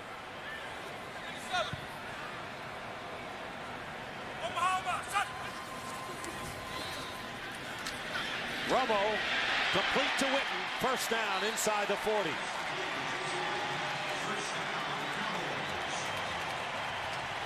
There've been 1 sack against Tony Romo, and the Seahawks have really not gotten much more pressure than that one time. They got 10 yards on that play. The offensive line and tight ends and all of the running backs doing a nice job protecting Tony Romo. But you get the sense that at halftime they said, we've got to get Jason Witten on track. The first half they tried and tried, never could get really in sync. They have been so far in the second half. 1st down at the 38 of Seattle. And here's Romo, another open receiver. It's Felix Jones. Jones with a run inside the 10 and out of bounds. Ken Lucas providing the hit, and they'll mark it at about the 8-yard line. A 30-yard play, and shaken up is Lucas. So some of the big plays today by the Cowboys have been the pass and the run after the catch. What they did here is they took the 3 receivers and ran them all on deep routes and brought Felix Jones underneath. And you see him at the end delivering the blow to Ken Lucas to finish the play. They always talk about finishing a run. That's what he does on that play. Boy, that right hand connected, still on the ground, is Lucas, and we'll take a timeout.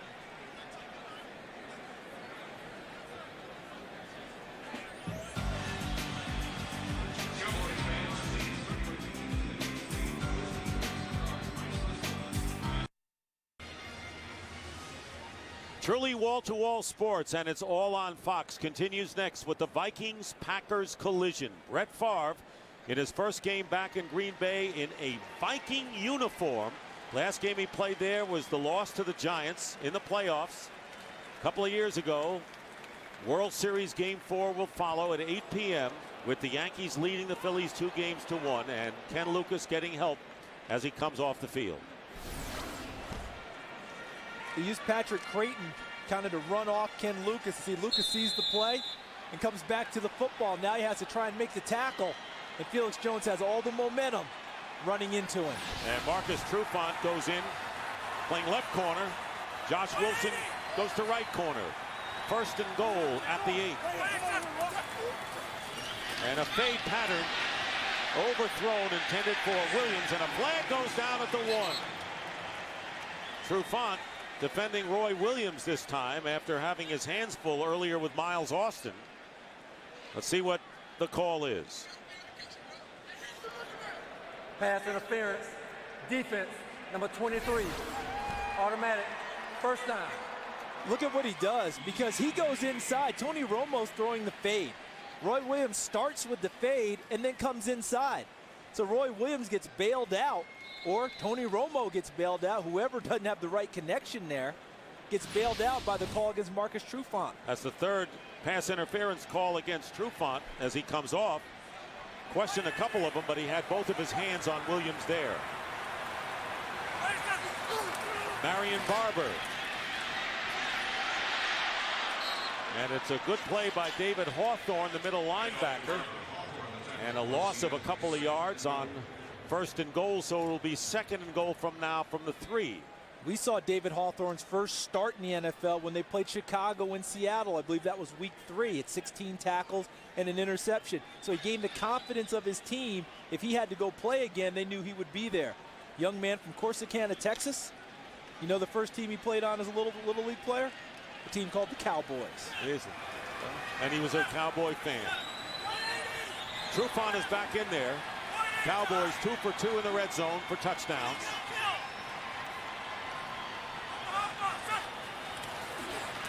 Romo drills it, caught, touchdown, Miles Austin.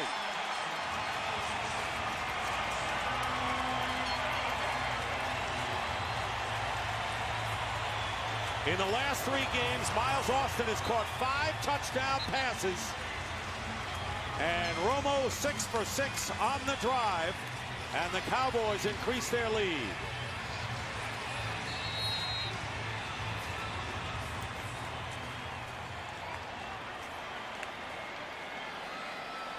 Stick to football, right? I thought he was a decathlete coming out of high school. If he didn't go to Monmouth, he was supposed to go to Rhode Island. Nick Folk with the extra point, and it's good. So here's Miles Austin, who wanted to go to Rutgers. They took his sister on a track scholarship, got no offer there, settled with Monmouth. Now he's settling to playing with the Dallas Cowboys. Not bad. Well, Miles Austin may be the man for the Dallas Cowboys as he catches the 3-yard touchdown pass, completing a 9-play, 62-yard drive. Romo was perfect, 6 for 6, and now has thrown 3 touchdown passes in this game as the medics work on Lucas over on the Seattle bench. Here is David Beeler, and back deep, Ben Obamano and Justin Forsett. So now it's a 28-10 hurdle for the Seahawks, who will take it from the 20. Cowboys spread things out. Watch Roy Williams here. He's going to win on the fade route.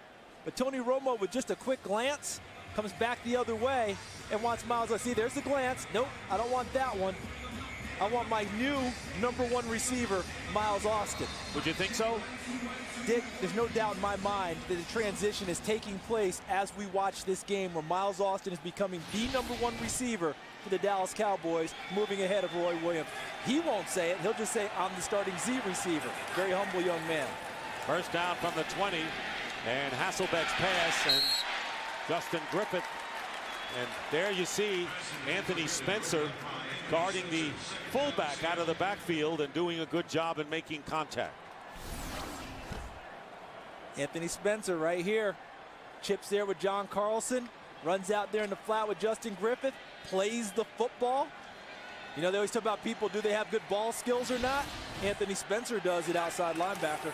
2nd and 10, Julius Jones trying to move the pile, gets about 3 yards. Keith Brooking making the tackle. Report on Ken Lucas is that he has a stinger, questionable as to his return. Well, the Seattle Seahawks, who went through a horrendous injury scenario last year, amazingly seeing it repeated this year. You don't often see that. And when we saw him against Chicago, 7 players down, representing 16 Pro Bowls that week. 3rd down and 6. Hasselbeck's pass caught by Deion Branch. He holds on, and short of the first down by a half a yard. Scandrick again, and now Hasselbeck is down. And you know he's going in there with fractured ribs, still recovering. And now maybe one hit too many. Big, powerful hit, too, coming. Is that Jason Hatcher? Yes. Number 97. What a courageous quarterback this has been. We said last year, Thanksgiving was the last game he had played last year. Remember, he had the back injury for the Seahawks, and it was a dismal game last season on Thanksgiving Day. And there's Seneca Wallace, who has been the backup for several games this year. And while Hasselbeck is helped up, let's check in with Kurt Menefee and a game break. Kurt. Jets and Dolphins, and what a day for Ted Ginn. He'd already run one kickoff back 100 yards for a score. This, a little dancing, a couple of moves, and a 101-yard kickoff return for a score. Twice today, he's gone 100-plus in a kick return. The Jets just scored. They missed a two-point conversion. It's 24-19. Huge day for Ginn, and there's still a quarter to play. Dick and Charles? Ted Ginn, who dropped some big passes last week, coming back strong this week for Miami in the return department as John Ryan kicks to Patrick Creighton on the 18. And here is Creighton getting some running room, and Creighton in the midfield with a stiff arm. And Patrick Creighton down the sidelines will score.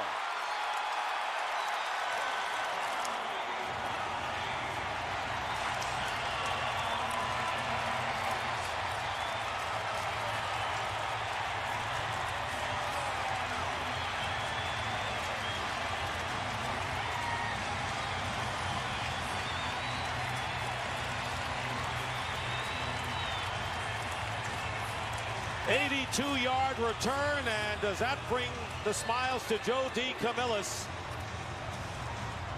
82-yard punt return for a touchdown after a 73-yard return for a score last week. This is a guy who got bench, lost 2 jobs last week, starting receiver and punt returner. Got them both back, and he got one of them back, and has really capitalized as a punt returner. Nick Folk adds the 35th point.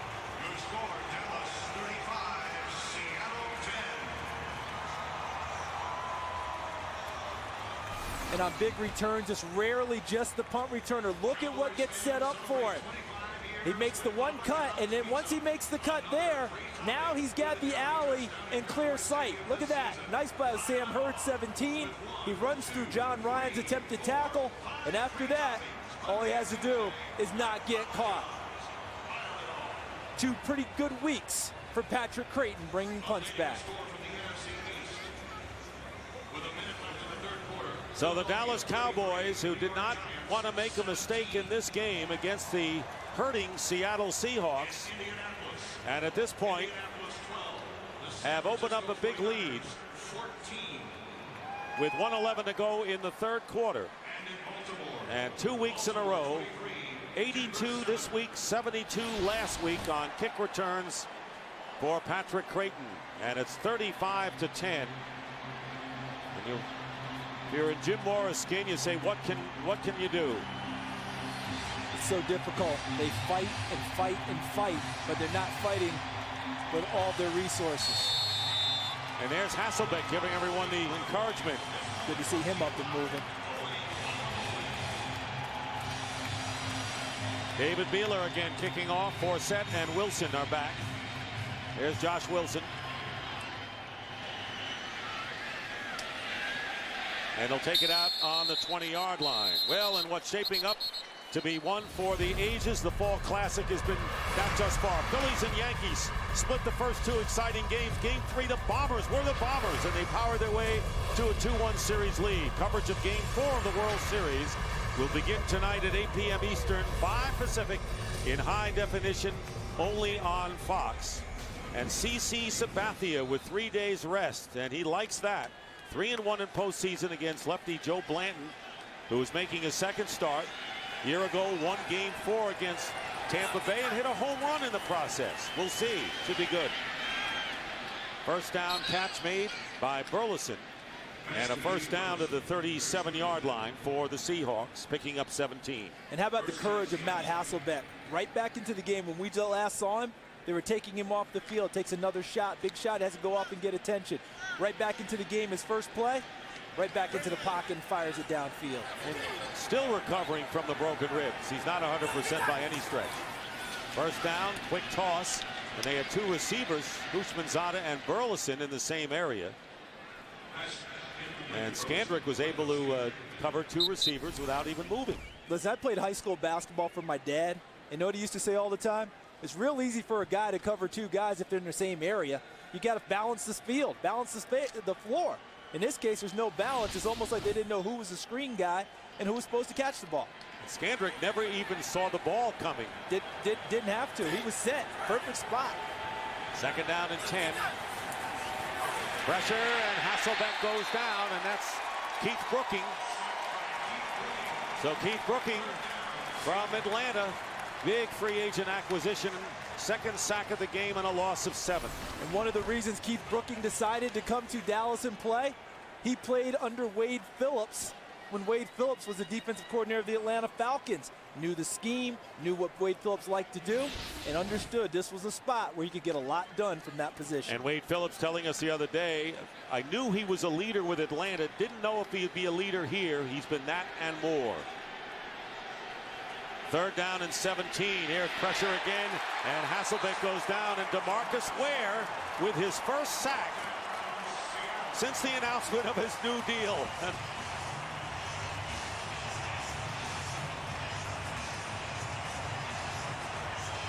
Loss on the play of 7 yards, and that'll be the end of the 3rd quarter. The Cowboys with a great performance and leading by a score of 35-10.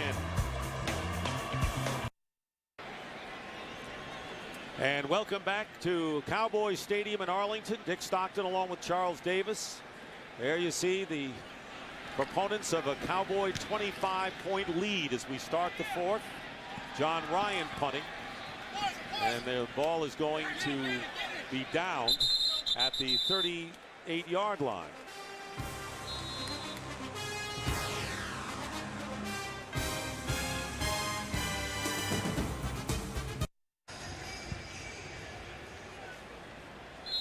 Cowboys early here in the 4th quarter.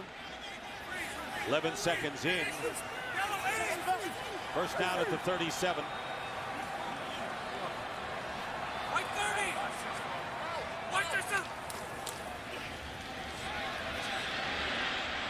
Fake with no back there, and there is Creighton with the catch. And for a game break, here's Kurt Menefee. And for the first time, Brett Favre takes the field for warm-ups as a visitor at Lambeau moments ago.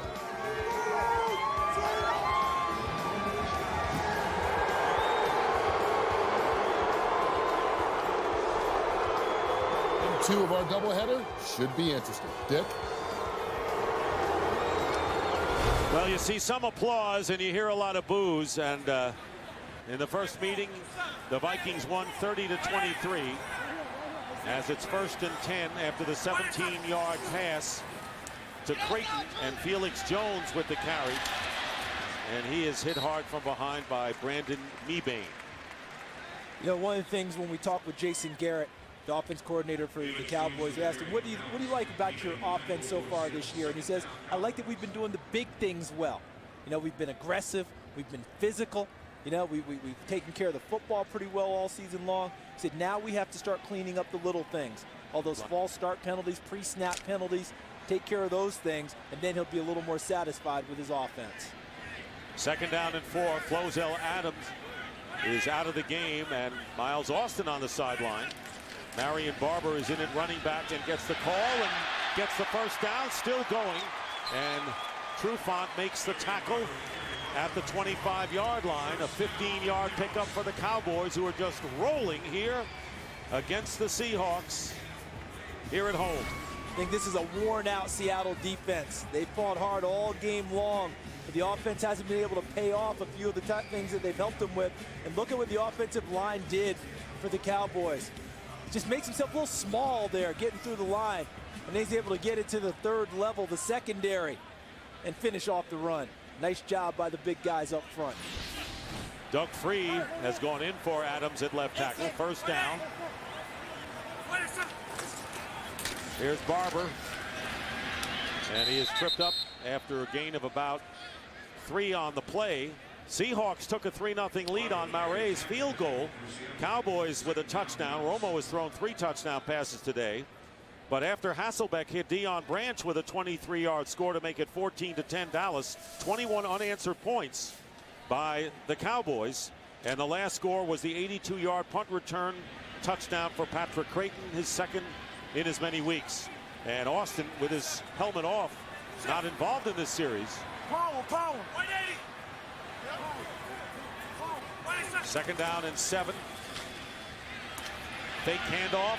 And the pass to John Phillips, the rookie from the University of Virginia, the third tight end, and Jordan Babineau is there, but a loss of 1 on the play. That's really well played by Jordan Babineau. Did not let all the misdirection motion in the backfield take his eyes off of what he was supposed to be keying on, which was the tight end. There's Austin, who has caught 5 passes for 61 yards, including a touchdown.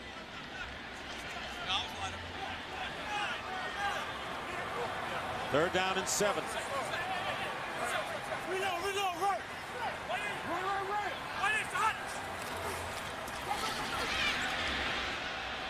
Romo throwing incomplete and got a terrific rush and was hit from behind by Nick Reed. So it's 4th down and the field goal team comes on for Dallas. And again, they looked out of sync. Roy Williams and Tony Romo.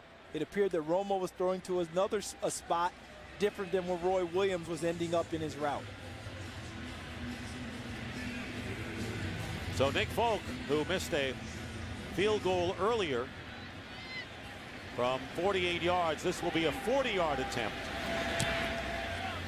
And this kick will be good. And the Cowboys now lead it 38-10.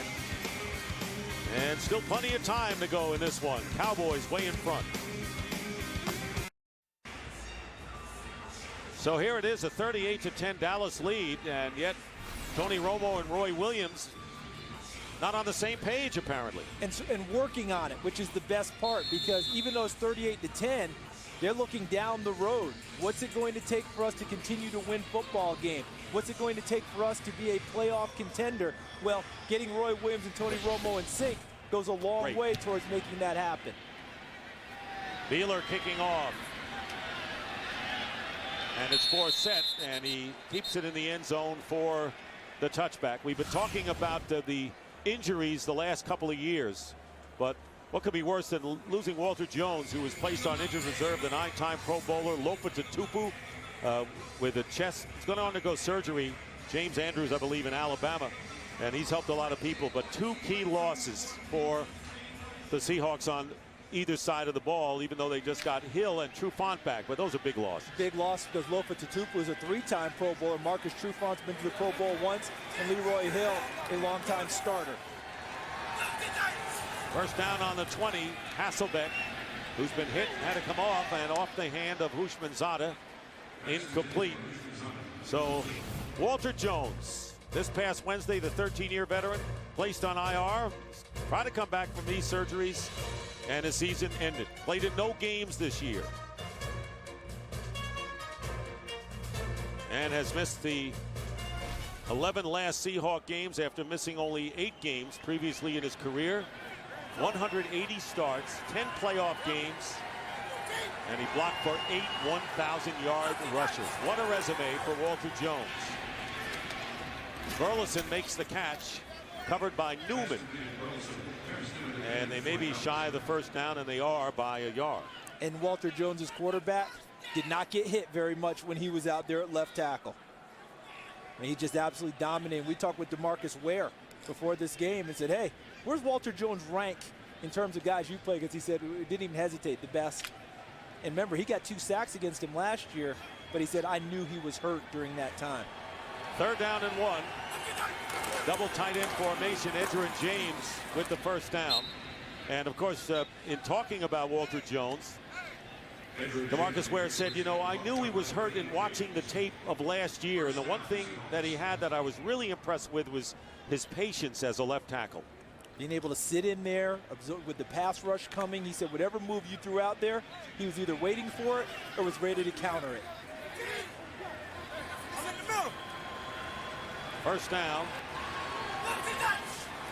And Hasselbeck up the middle, and it's batted down. And that was Brady James who got a hand on it, and a flag is down at the 46. And it'll be a personal foul penalty coming up against the Cowboys. I think it's going to go against Michael Hamlin in the middle. He's getting a big hit on the crossing route. And to correct, Lofa Tatupu had surgery on Wednesday of this week. Not upcoming. Here's Jerome Boger. Personal foul, unnecessary roughness, defense, number 26. 15-yard penalty, automatic, first down. As the former Seahawk Ken Hamlin. And they'll mark it just shy of midfield. It'll be a first down. See, the ball's knocked down by Brady James in front, okay? And now watch in the back. Here comes the big hit. And what the officials are saying, that's a defenseless receiver. Ball's not going to get there. You don't need to take that shot. On first down, Hasselbeck trying to get it to Burleson. Covering was Mike Jenkins on the play. You know, it's only been 3.5 years since the Seahawks have been to the Super Bowl. They had 10 great years under Mike Holmgren, and this was a perennial champion in the NFC West, and Hasselbeck was the chief igniter. And it has just been a sudden, because of injuries in other areas, sudden drop for this team. And it happened last year in Mike Holmgren's last season. All the injuries hit. Jim Mora Jr. was the coach. Jim Mora was the coach in waiting, and it's continued this year. Incomplete pass, bringing up 3rd down and 10. But the Seahawks have been a proud franchise. Make no mistake about it. As an expansion franchise, they have been a magnificent one. And you know, they play in that great stadium in Seattle, the 12th man and the great noise, and want to get back to that point. But they've got to get the running game back on. Alexander, the old Alabama running Sean back, Alexander was the great back. They get that O-line solidified, as we've talked about throughout this game. 3rd down and 10. Hasselbeck. And unable to hold on to it was Nate Burleson, and Terrence Newman doing a good job. I'll tell you, the Cowboy defensive backs have been all over the Seahawk receivers today. You know, when you see the play happen, all right, what they call the moment of truth, when the ball arrives at the receiver's hands, that was the play that was made by Terrence Newman. Moment of truth, ball's at the receiver's hands. What are you going to do with it? He goes up between his hands and knocks the ball away. Boy, a frustrating day for Matt Hasselbeck, who's given everything he could. John Ryan will punt on 4th down, and Patrick Creighton with a fair catch at the 13.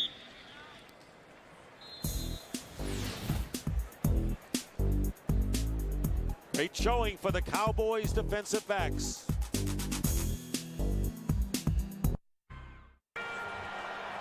Welcome back to Cowboys Stadium. The Cowboys leading the Seahawks 38-10, about to head back on offense. Tony Romo just told his offense, guys, we got one more in us.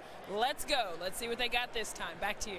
All right, Nischelle, and the question that Charles Davis posed before the game as to whether they would play up or down to their opposition has been answered emphatically. First down on the 13. Romo can't find a receiver, loses the ball, fumble. And it looks like Seattle has it. Yes, it was Colin Cole who makes the recovery inside the 10-yard line. David Hawthorne provided the first hit on Romo, and he coughed it up. And Nischelle just told us that Tony Romo told his offense, we got one more in us, let's make it a good one. They may have to have one more after that one. Nice job by the Seattle defensive front, putting the pressure on Tony Romo, which means that the secondary was covering the receivers. He didn't have anywhere to go with the football. Look at Darryl Tapp, 55 rushing. See, nowhere to go. Had to hold it a few extra counts before David Hawthorne got to him first. First and goal at the 7. Julius Jones, the running back, gets the call, and Jones getting inside the 5. You know, you look at 38 points and you say, boy, that's not a good defensive showing for the Seahawks. That is not the case at all today. The offense has kept this team on the field for a long while. They've been on the field a long time. Remember, 6 of those points go against them on defensive on a punt return by Patrick Creighton. Second and goal. First time they've been in the red zone. Hasselbeck's pass caught by Justin Griffith, touchdown. He got over. So Justin Griffith from Hasselbeck with a 4-yard touchdown pass to make it 38-16. Griffith coming from the fullback position, slips into the flat. Hasselbeck delivers, and he's able to turn and get his shoulders square and power towards the pylon and get into the end zone. Well, you can just look at Hasselbeck when he comes back to the bench. He has been through the wars, and that's 2 years in a row here against the Cowboys on the road. Olindo Mare with the extra point, making it a 38-17 game. Matt Hasselbeck, who has thrown 2 touchdown passes today for Seattle. Back here in Arlington, Texas, the defense forces a turnover and the Seahawks score. And Tony Romo, wearing the baseball cap, is finished for the day, apparently. And kickoff coming up. Olindo Mare will be booting it. All the hands people are up front for the Cowboys for the onside kick. And here is the pooch kick. And Felix Jones makes the play, and that's where the Cowboys will start. So 38-17 in this game. And this is a game in which we were talking about the Cowboys wanting to win. Philadelphia rolling over the Giants. And once again, what else is new? An incredibly tight NFC East fight. And so now you're playing for first place next week because they will be tied with the same record if this game finishes out the way the Cowboys expect it to. And Philadelphia, Dallas, that one will be a lot of fun. And don't forget, coming up after this game, the Packers and the Vikings. We saw the reception when Brett Favre took to the field. Smattering of applause, a lot of boos. It's got to be emotional no matter what he'll say. Tony Romo remains the quarterback, so the pitch going to Felix Jones on the outside. Got that helmet on in a hurry, I guess. And I think it goes back to the report Nischelle Turner gave us about Tony telling the team before the last series, well, we got one more good one in us, guys. Let's go get it done. Instead, they fumble on play 1. So I think that they said, no, that's not the way we want to finish the day. Let's go out there and try and finish it the right way, and that's what they're attempting to do. An 11-yard gain and a first down at the 40-yard line. Talking about the Cowboys, they're in Philadelphia next week against the Eagles, and that'll be interesting. And then they go to Green Bay after that. A couple of tough road games upcoming for Dallas. First down at the 40.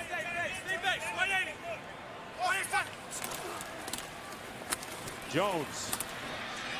And a good tackle made by David Hawthorne. Halting Jones after a gain of 2 yards. It's not easy to replace a Pro Bowler in the middle, but David Hawthorne, with every opportunity, has shown his teammates that he's up to the task. Undrafted out of TCU, just down the road in Fort Worth. Back in his home turf, home territory, home state. But he played well against Chicago when we saw him in his first start this year. Second down and 8.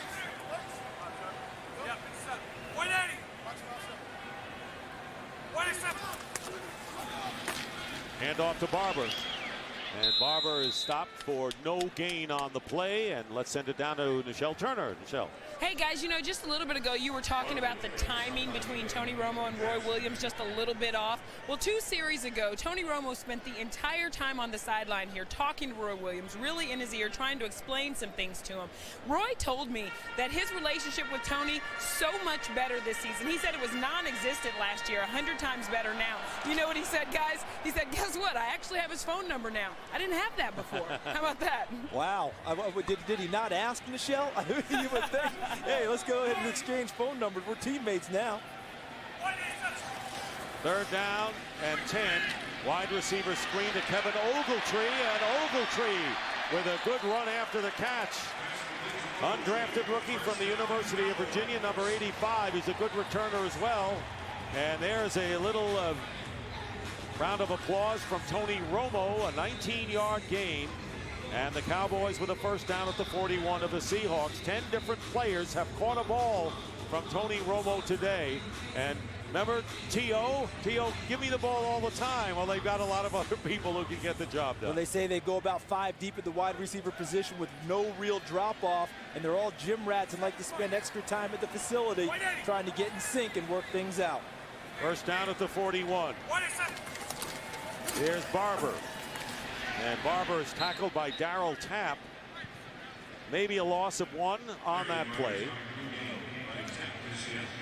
38-17. There were 24 unanswered points run off by the Cowboys before the turnover by Dallas inside the 10-yard line. And Hasselbeck hit Justin Griffith with a 4-yard toss. for the last score. It'll be 2nd and 11.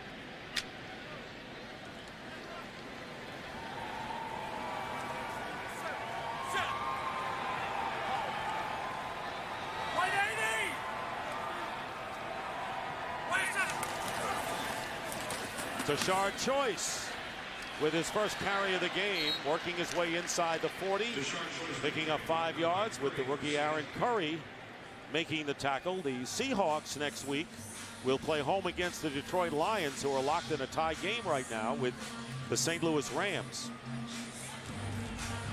You know, this is a division that the Seahawks felt that no one was going to run away with, although 49ers giving the Colts a good game today. Losing to Arizona at home hurt them 27-3 2 weeks ago. Yeah, the real worry in the NFC West right now is how well Arizona's played in recent weeks.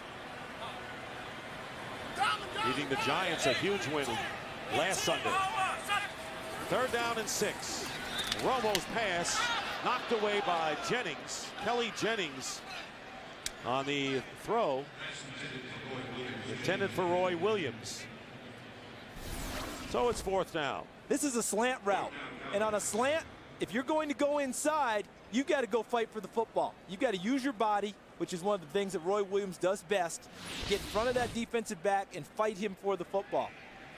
I know Nischelle just gives a great report that they have a much better relationship. They have exchange of phone numbers. They said they threw 4 times a week in the offseason. They've got to continue to work at it. The exchange is not with the phone numbers, it's with the passing game. Different type of exchange.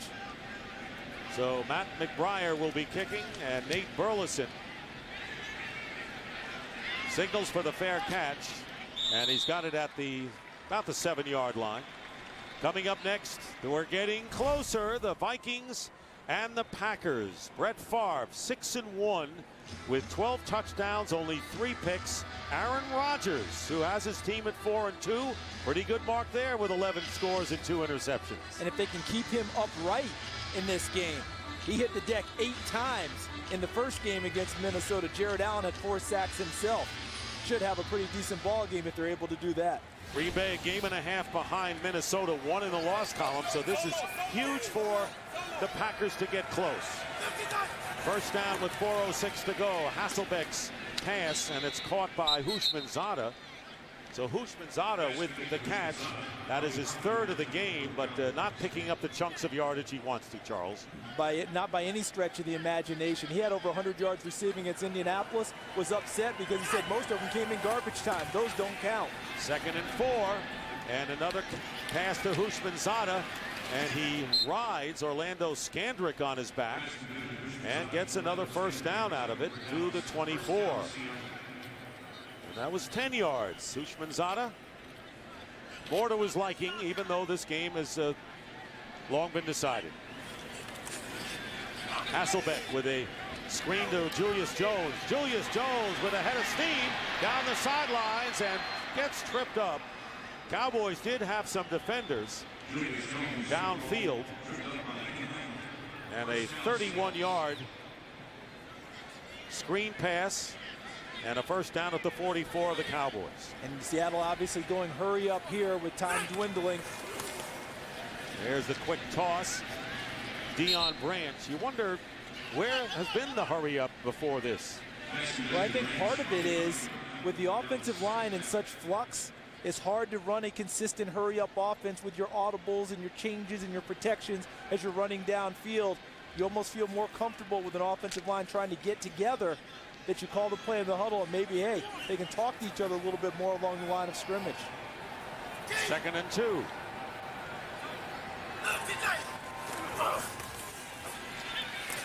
Hasselbeck, penalty flag is down, gets it off to Julius Jones.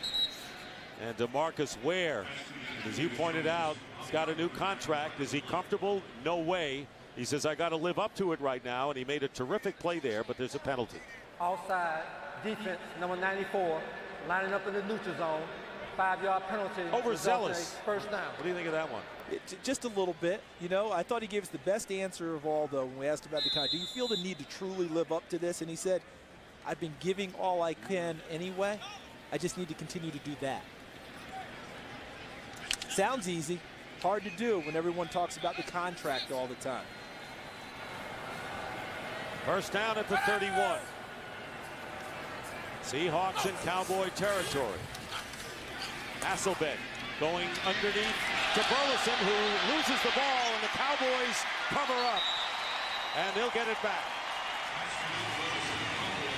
Victor Butler made the recovery on the fumble by Nate Burleson, and the Dallas Cowboys get it back. That is the third turnover in the game. All fumbles. Look like Brady James, their inside linebacker, comes through with the strip. See him right over it, punch it free from Nate Burleson. Great hustle by Brady James. Strips it, and Victor Butler comes up with the recovery. There it is, punching it from the background. Brady James is hurt.